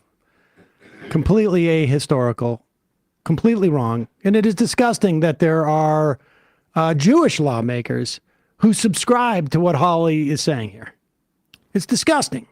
I mean, we're seeing the evolution of the conflation of anti-Zionism with anti-Semitism leading to more anti-Semitism. This is, of course, what's happening. Call that guy insane. I don't know what the religion of the guy that was speaking there was, but Josh Hawley is not a Jewish person. I mean, his last name is Stern. I don't want to make an assumption, but like the confidence with which he lectures his guest about this is just insane. As the right is pretending that they care about free speech. Stern's one of the co-authors, and I'm not sure how he feels about it today. I imagine maybe a little bit more nuanced, but one of the co-authors of the IHRA definition of anti-Semitism, which includes criticism of Israel. Really? Oof. Also, there's no evidence of Khalil being a rioter or a Hamas supporter or any of those an protests being anti-Semitic. It's all a lie. So Josh Hawley and his buds can do what they want to do. Number 646-257-3920 is the number. Let's read some IMs. Majid, by the way, Hawley is Cenk's populist example. Huh. Oh, Cenk Uygur. Gotcha. Live from the Polymorphic studio in LA. Is that still going on? Apparently, yeah, they took their time out of, this very busy news cycle to make a proclamation. Oh, hold on one second. Russ, will you get me some batteries, some AA batteries up there? Oh, your mouse trackpad? My mouse just went. It was important for them to make sure that everyone knew that at least half of the hosts were to the right of the Democrats on the border, but now apparently they're to the left of the Republicans. So, it's unclear, stuck in the but middle with you. They basically Duracell. They basically did a whole half-hour segment on why they're firing Francesca Fiorentini.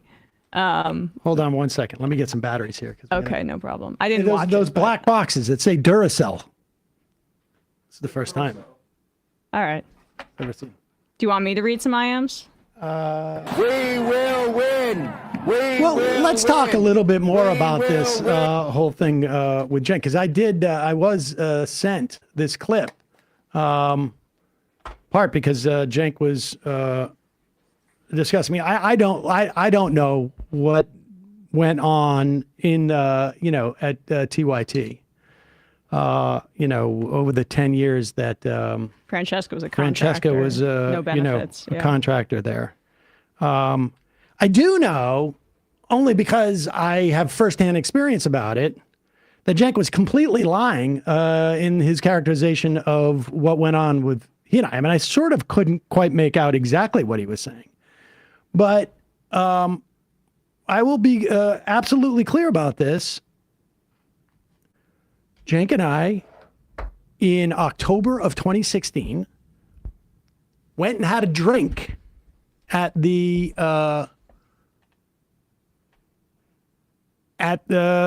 Tord conference that I would go to, and in Las Vegas, he invited me for a drink because he wanted to ask me, and this is specifically said, "What can I do?"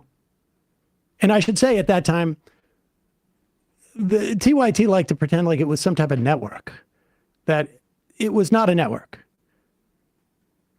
We basically had we were basically TYT's client. And for, I think it was 20% of our YouTube revenue, they would do all the optimization. Mm-hmm. We were too small of an operation to do it. And so they would do it. And occasionally they'd put our stuff on their Facebook page or something. And Cenk came to me and he said, but he wasn't my employee. He wasn't employer or employee or any of it. And Cenk came to me and said, what can I do to tamp down this feud with Jimmy Dore? And I was like, fire him, because his politics suck. And I think Cenk accused me of wanting to call him names. I had a problem with Jimmy Dore on his TYT show saying it didn't matter if Peter Thiel was on the Supreme Court. And then subsequently, when I invited him on to discuss it I was very measured about it until he started acting like a jackass. I said, hey, dude, we could end up with Donald Trump appointing 3 Supreme Court justices. Yeah. And Jimmy's response was, oh, we could also have the moon fall into Lake Michigan. You're trying to manipulate me with fear. Exactly. Right. And I think Roe v. Wade was also the subject, and that was basically him saying that it's more likely that the moon falls into Lake Michigan than Roe v. Wade gets overturned, and look what happened. That was back in the day when he acknowledged 3 Supreme Court justices as a bad thing. Right. Yes. I mean, sort of vaguely. And that was it. Cenk wasn't reprimanding me, because if Cenk had tried to reprimand me, I would have told him to eat my arse. Right. There was no reprimanding. I don't remember when we left TYT, but it was basically when we decided, like, I don't need them to optimize anymore. It wasn't because he fired me, because I was calling Jimmy Dore I didn't even catch that. Garbage or whatever it was. They were upset when we left because we were just paying them money for stuff that we didn't need to really do. And so that was it. And, listen, Cenk is upset because he got $20 million from, Katzenberg, and he had gotten a couple of million before then from Buddy Roemer. And who knows how much libertarian paid. Well, yeah. But I'm saying he got all this money invested, right, and they blew it. They blew all the money. They didn't know what they were doing.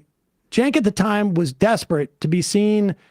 He kept saying, like, he wanted to be on in airports. And I'm like, dude, you got the biggest YouTube channel. That's going to be the future. And so he was very aspirational about his business. That's fine. I'm very much like 1,000 flowers bloom. Absolutely. But the idea that he's talking about, like, somehow he doesn't like to get into name calling. He, a month and a half ago, was calling me all sorts of names. Now, low rank grifter. Frankly, I don't care. Right. Apparently, he's very sensitive to being called. But we're going to do something here on the program right now. Uh-huh.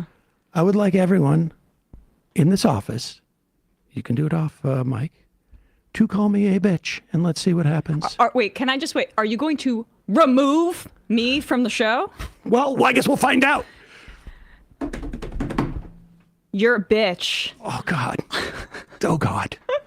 This is so contrary to the community we're trying to build here. Matt?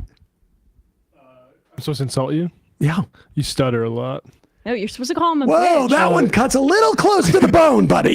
Use a bad word. Listen, asshole. Listen, take it easy. I see up in here. The point is that that Cenk is looking for everyone to blame but himself for his current predicament over there.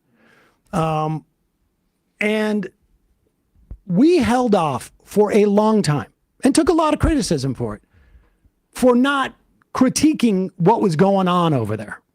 Because largely, I'm not that interested in policing people. But some of the stuff they started to do was really, really bad. And so that's what we started addressing it, and they're lighting themselves on fire over there, and that's all well and good.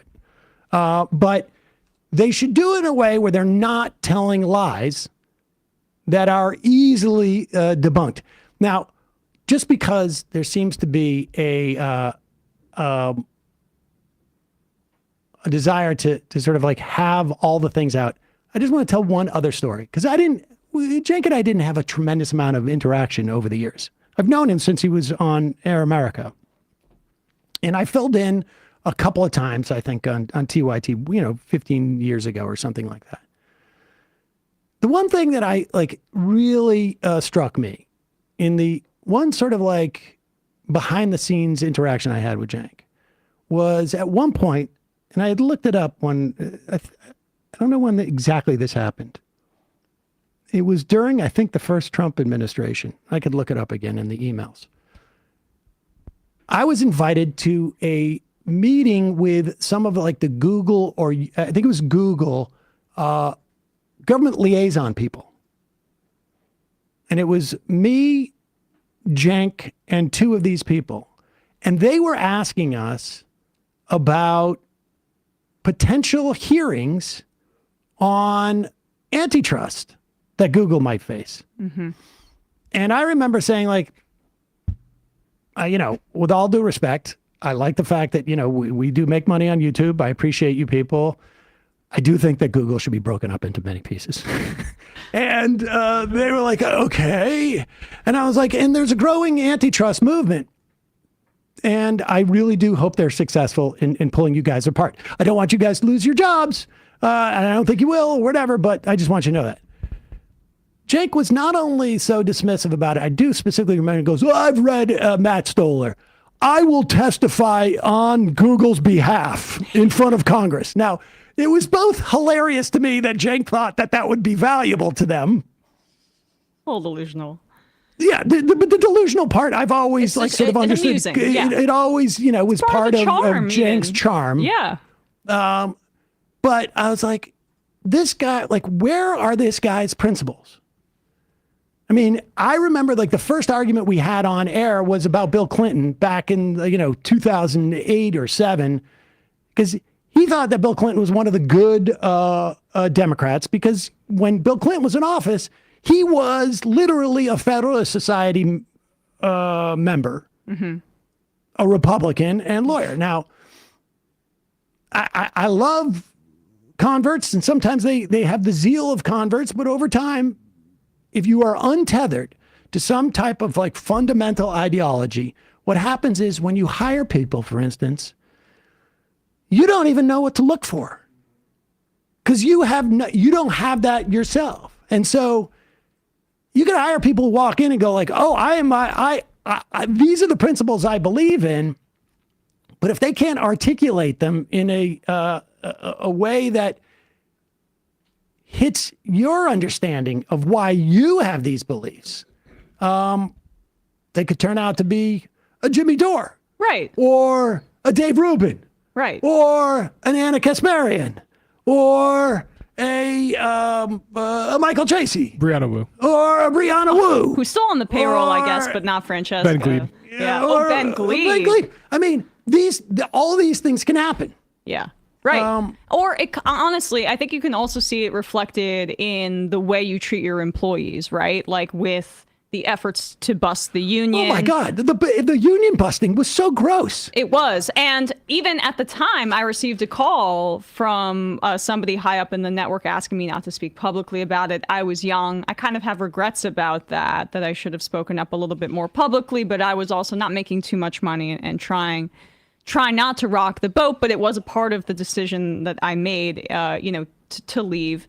But it's also, I think, kind of evident in the way that he decided to do this kind of 30-minute monologue criticizing Francesca, who never, there were opportunities for them to hire her full time, to give her benefits, to value her labor.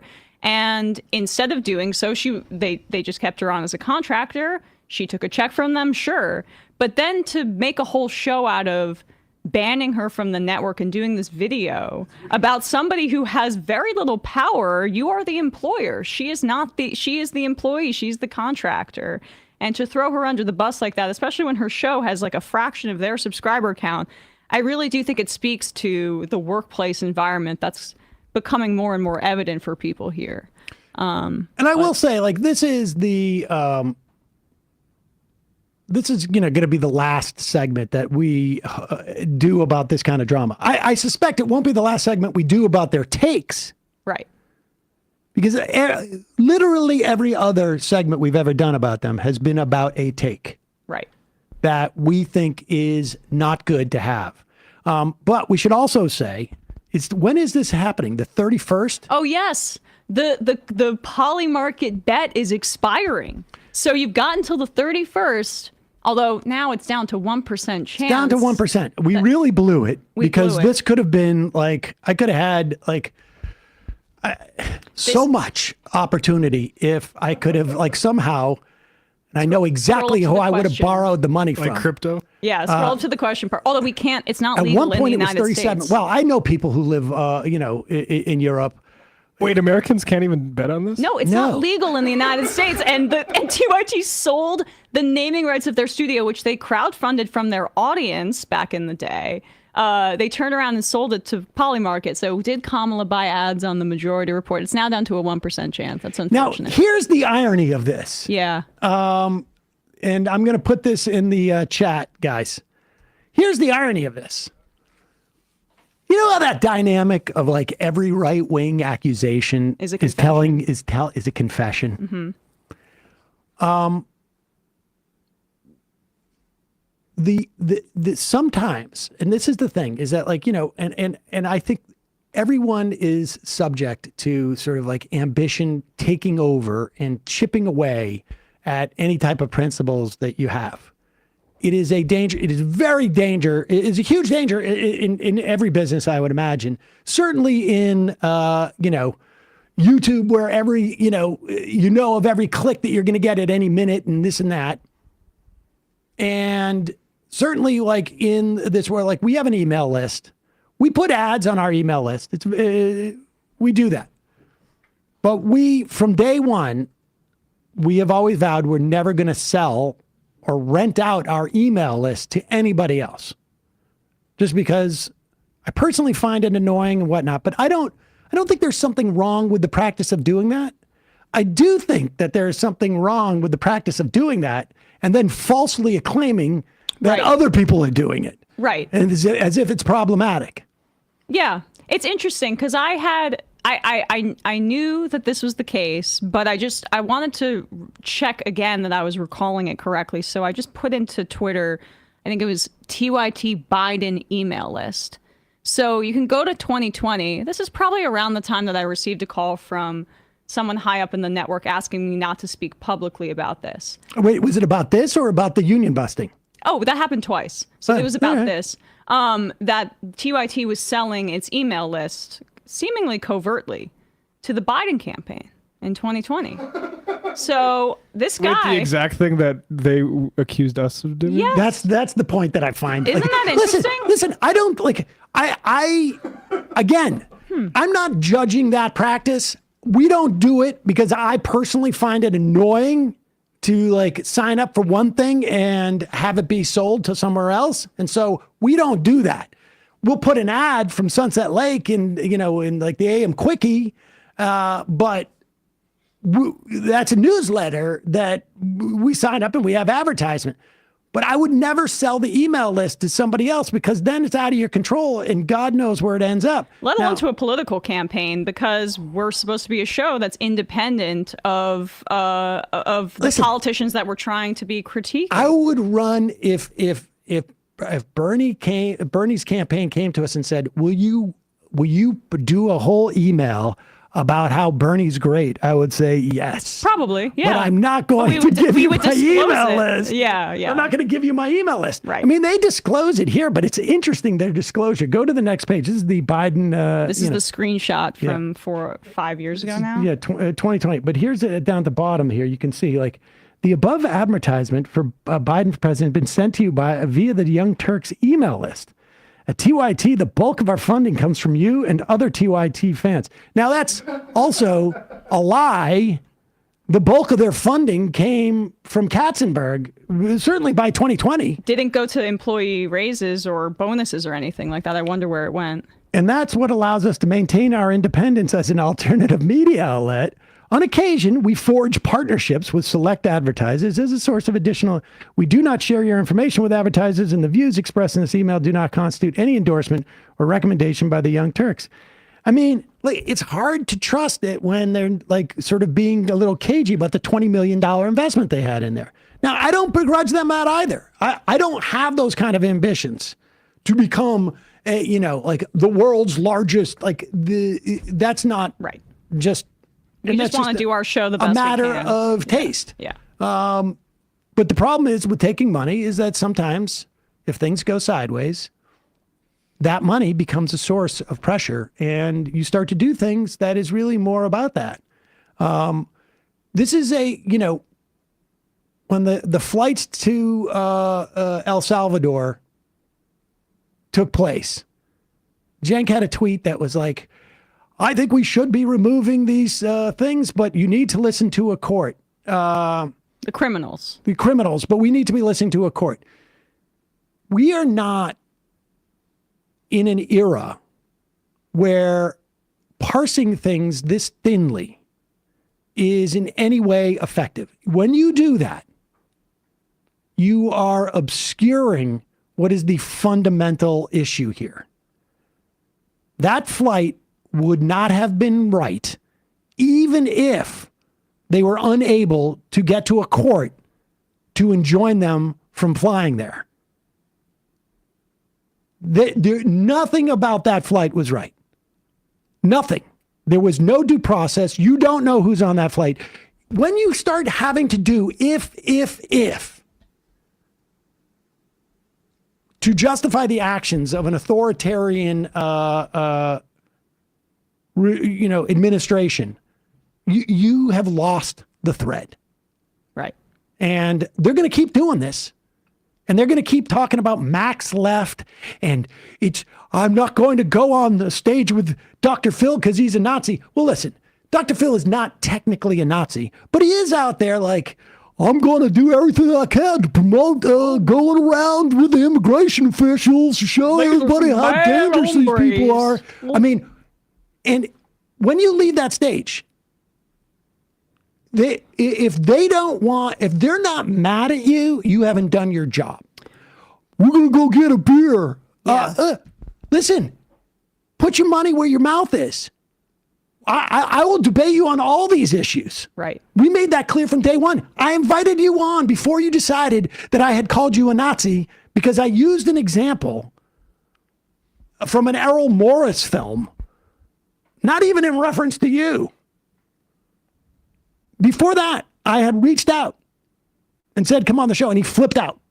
And that's beyond what you said, even though he's misinterpreting it, is beyond the pale. But apparently nothing that Charlie Kirk said or did or Dr. Charlie Kirk is has said virulently anti-Semitic things. And racist things about how he wouldn't trust if there was a black pilot. Of course. And it's okay. You went on Jubilee and that did well. And, whatever, us going on Tim Pool because we go in with the object of being adversarial because the only way that you win against the right is when you defeat them in debate and you go at them aggressively. That's what else is funny, because basically Cenk's been doing all this attention-seeking stunts in the Trump era, the second Trump era, but it's Sam who's making the splash with the Jubilee thing. Videos of Sam Seder debating MAGA supporters viewed millions of times. Well, and the point is where is the evidence that he has somehow forged a middle way with these people? A third way? Yeah, exactly.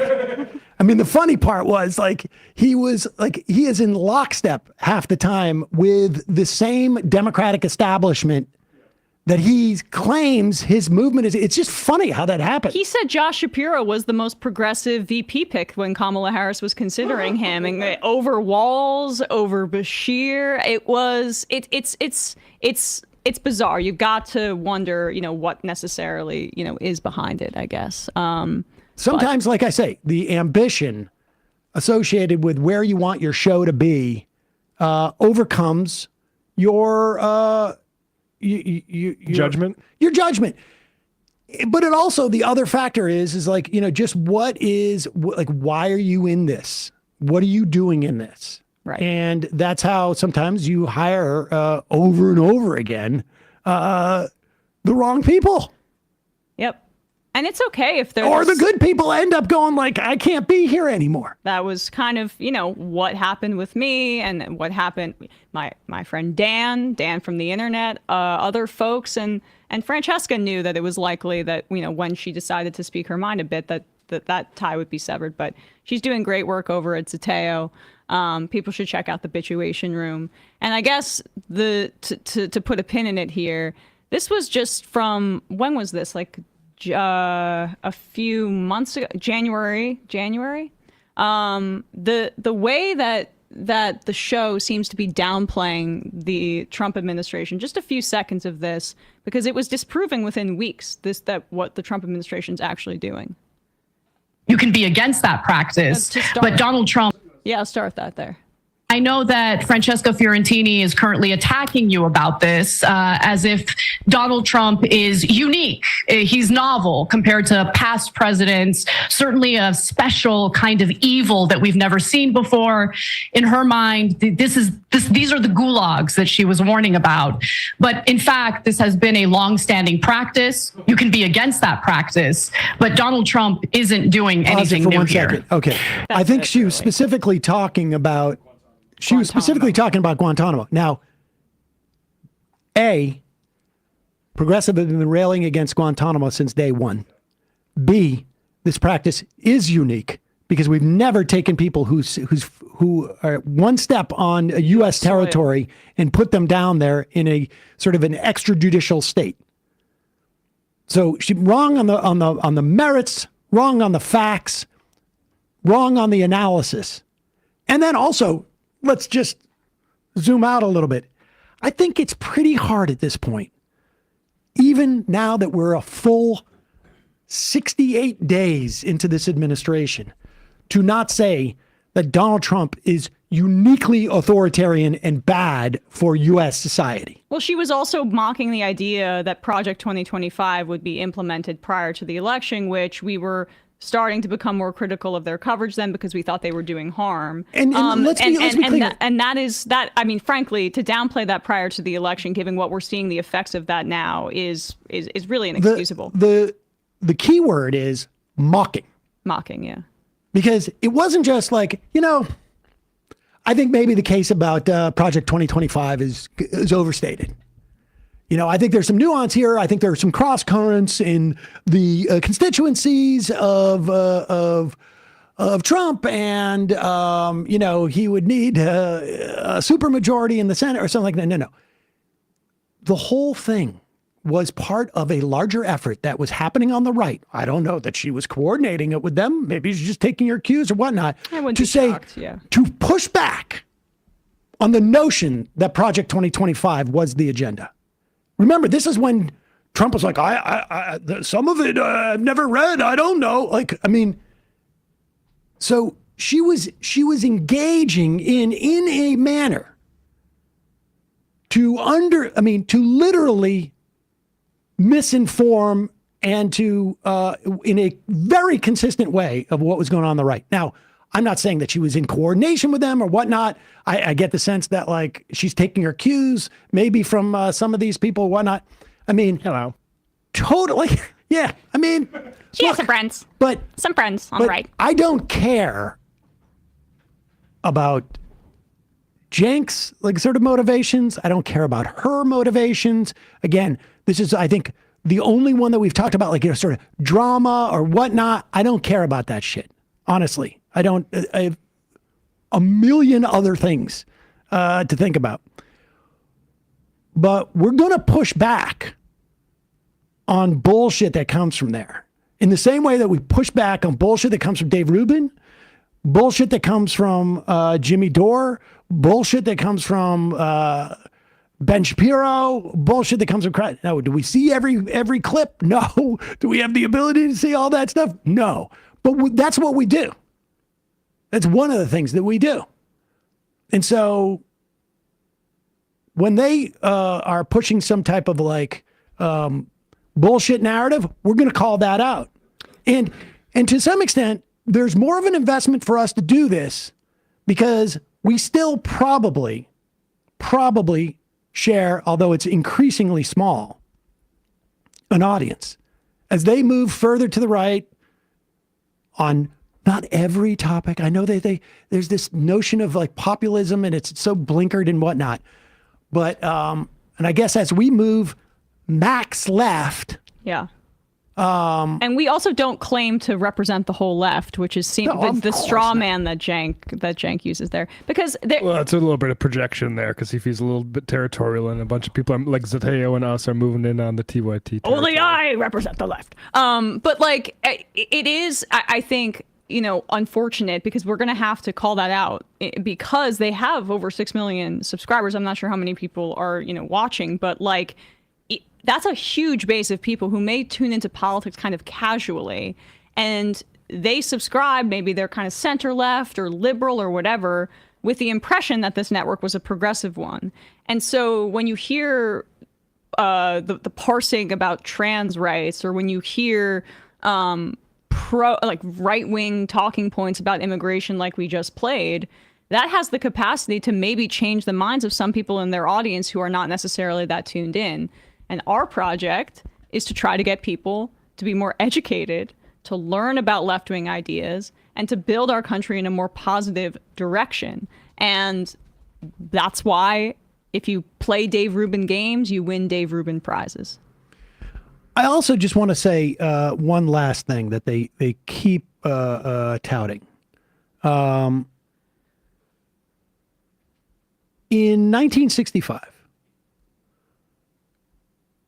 there was a Gallup poll in February of 1965 where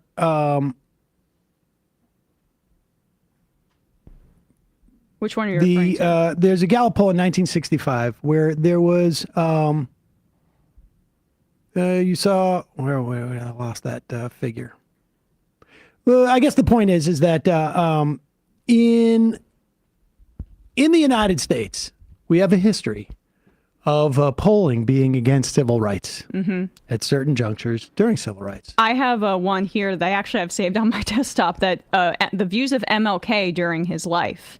In 1966... When did they peak versus when did they fall? They peaked in August 2011, where 94% of people, this is Pew, but it was in 63, he had a 41% favorability, 37% unfavorability. But in 66, August, he had a 63% unfavorability rating with the American public. So his unfavorables went up from 63 to 66. That was because he started talking about Vietnam and political economy and poverty. Right. And so, I mean, we can probably find... What about the abundance? I mean, look, abundance agenda. 61 to 21% Southerners felt the government was moving too quickly, then rather about right in 1965 on civil rights. Right. You can just go on, group after group after group. And the idea that people are voting in this country, in the center and in the left, and in Democrats, are voting based upon trans women in sports is so baby-brained. Aside from the fact that, like, you could say, like, 80% of people don't want trans women in trans sports, is wholly irrelevant if it's like the 30th thing they're voting on or the 21st thing that they're voting on.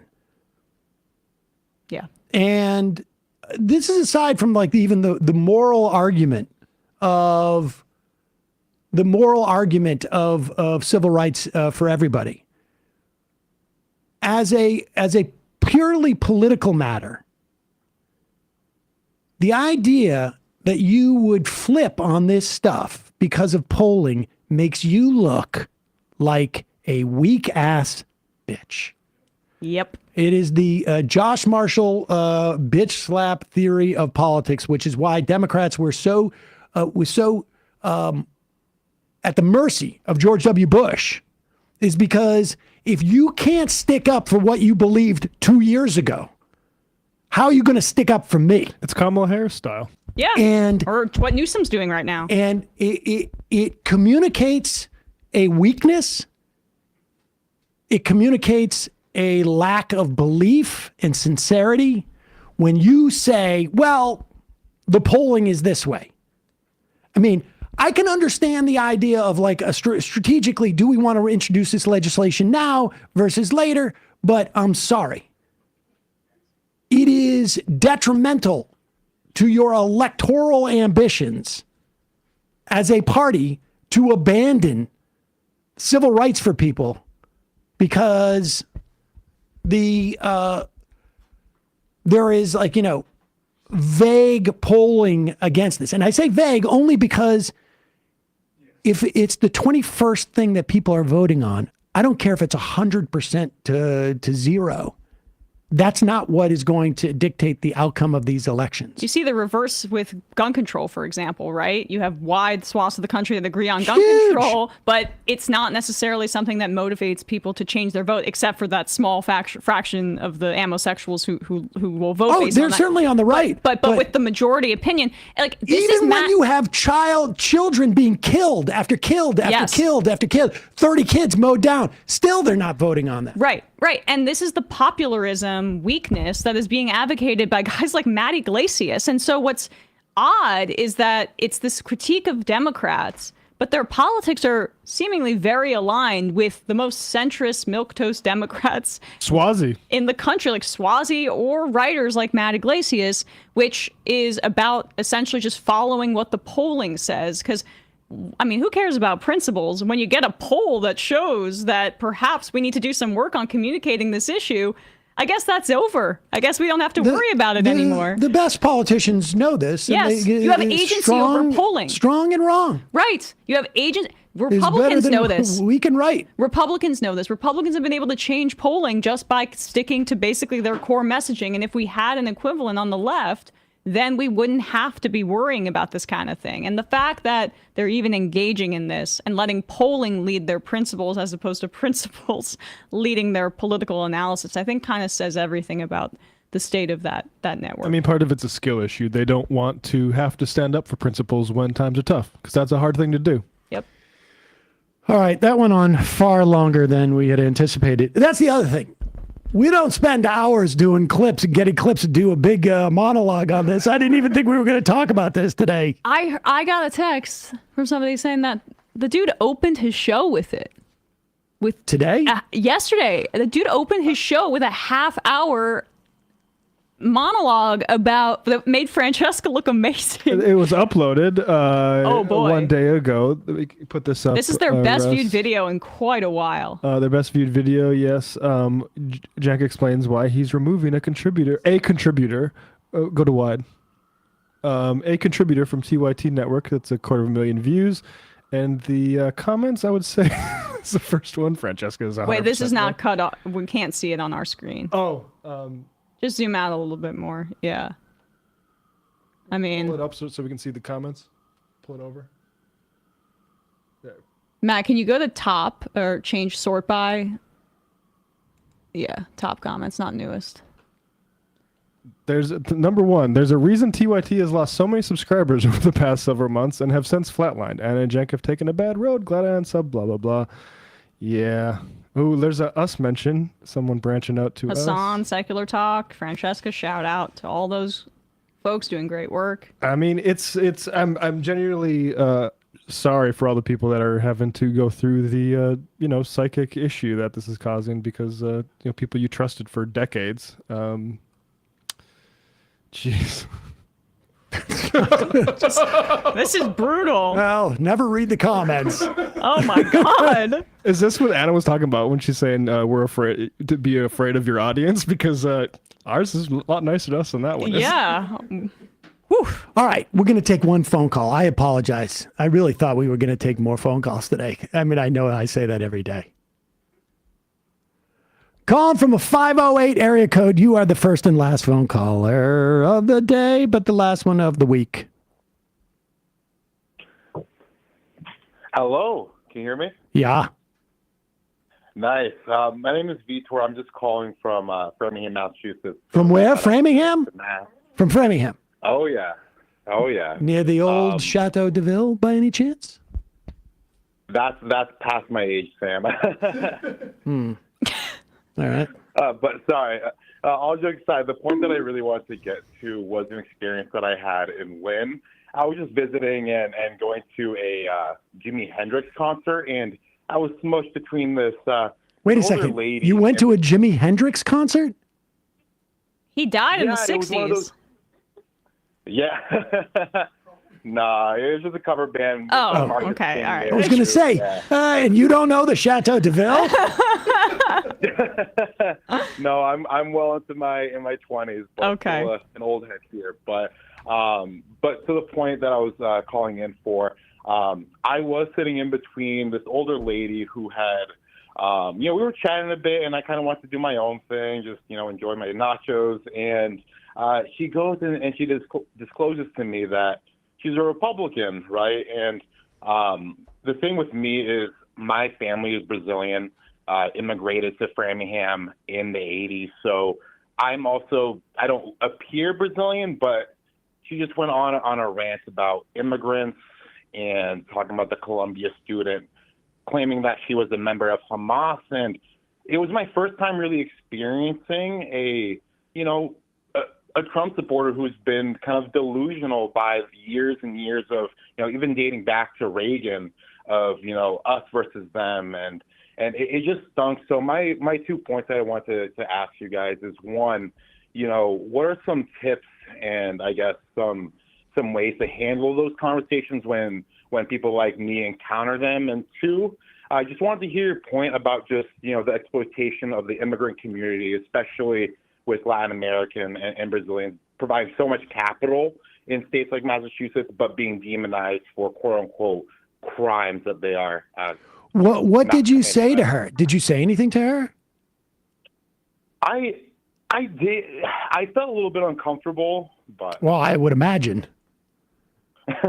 Yeah, it was definitely a scenario where I didn't feel comfortable. But, after, years and years of watching people like you guys, Hassan, I thought I was, ready to aim back, right? But I just kind of froze. So, well, I think in that situation, I mean, because you're first generation, right? I think you should say, like, I think, you say, like, well, what do you think about me?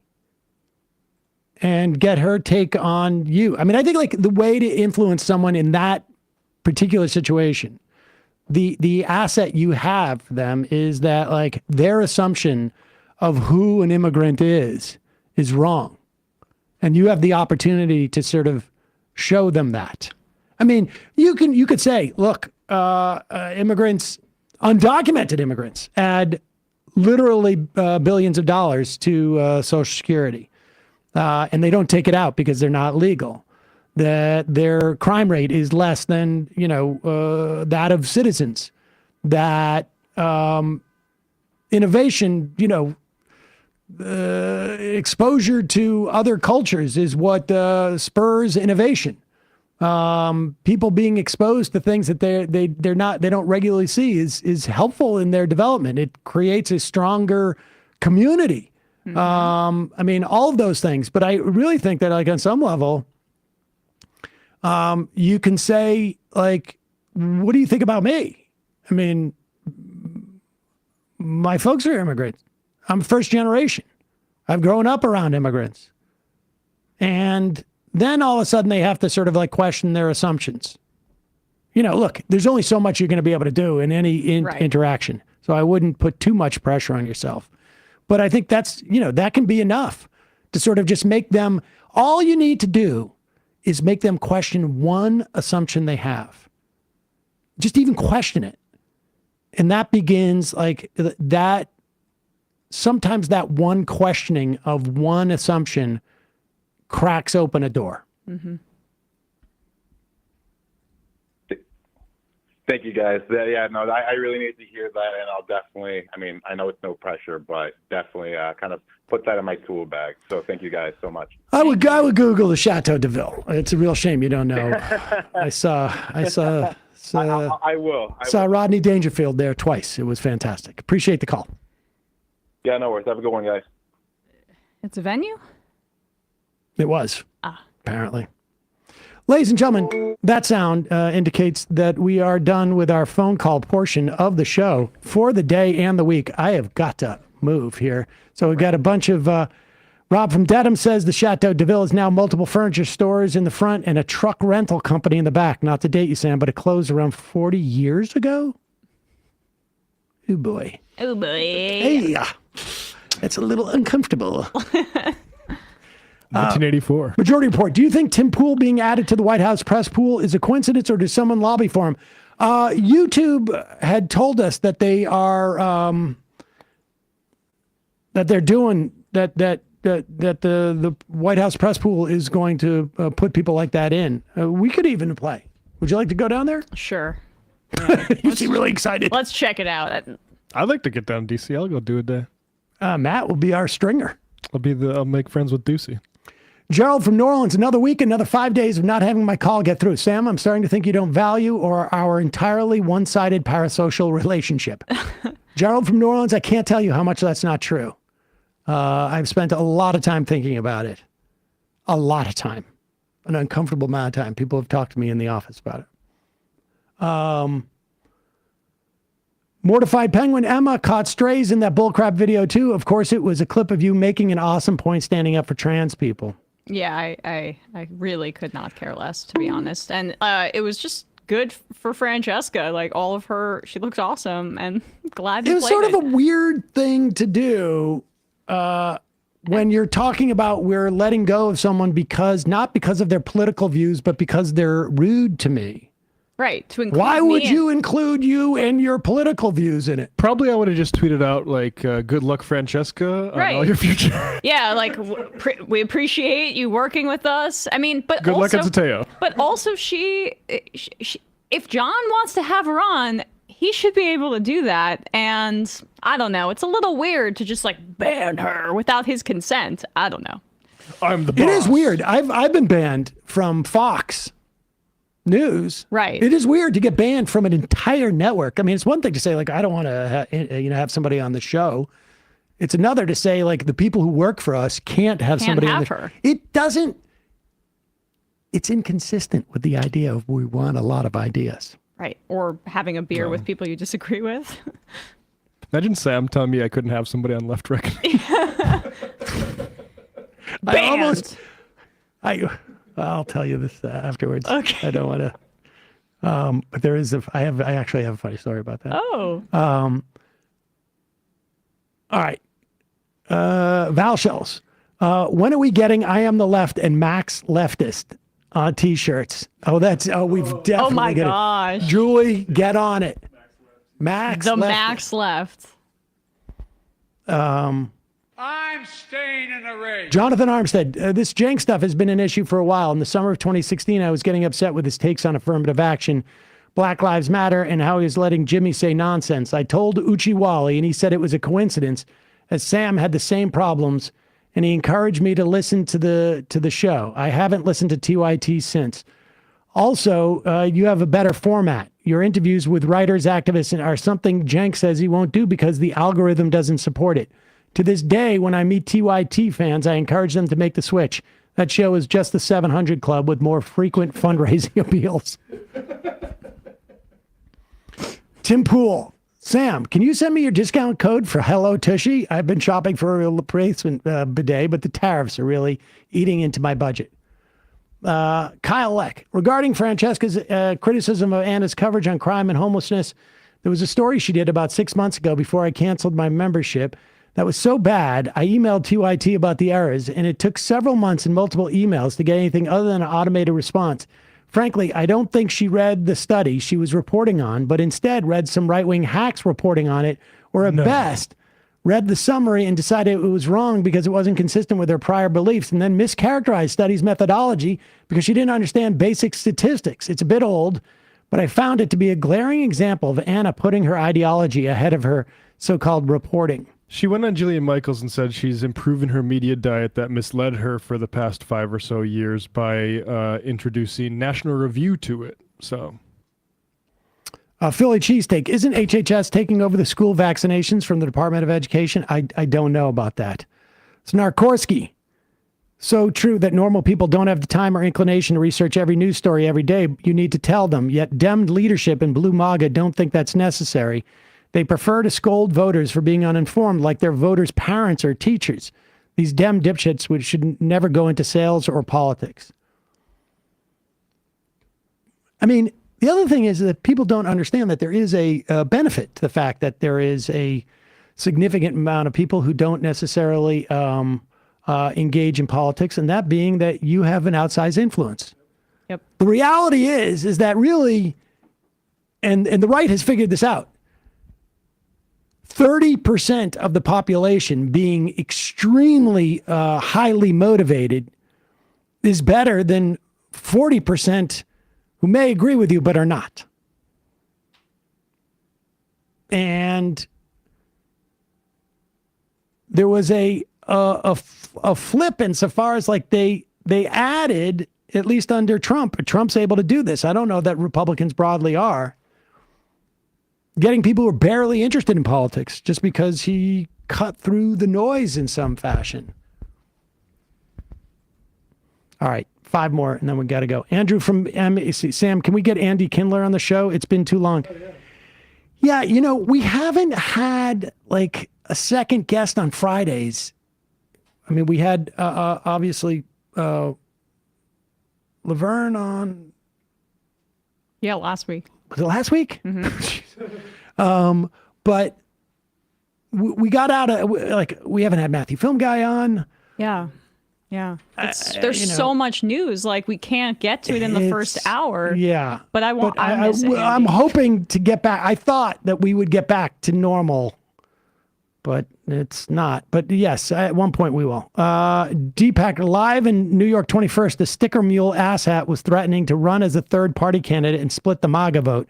She had no clear successor and anointed no one, and now dealing with the fallout of that. Plus, on the plus side, given her history, she'll spend as much time in her district as she would have if she was appointed UN ambassador. Mm-hmm.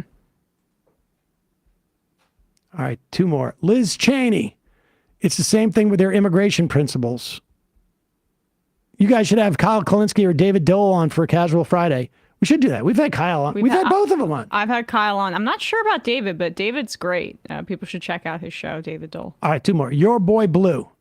Sam, Waltz is the leak in this case. By be 100% Goldberg in the chat on purpose. Oh, no way. No way. That would, I don't understand what the logic behind that would be. 2 more. Trombone Guy. Thank you for your support of Francesca. I was a subscriber 347 of TYT, but dumped it after I got sick of Kasparian's Karen bit. You nailed it today. Cenk should retire. He made his money. He is a megalomaniac disgrace. And the final I am of the week.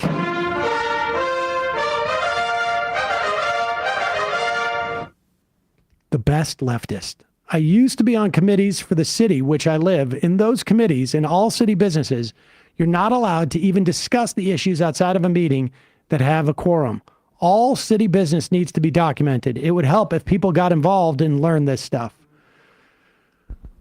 Matt, you, Emma, great job this week. Great job, Dorsey and Isaac and Maria and Chris and Corey. And on Monday, we'll also have a new announcement we have a new AM Quickie writer. Ooh. A lot of changes. Great job this week, everybody. And Kyle, of course, see you on Monday.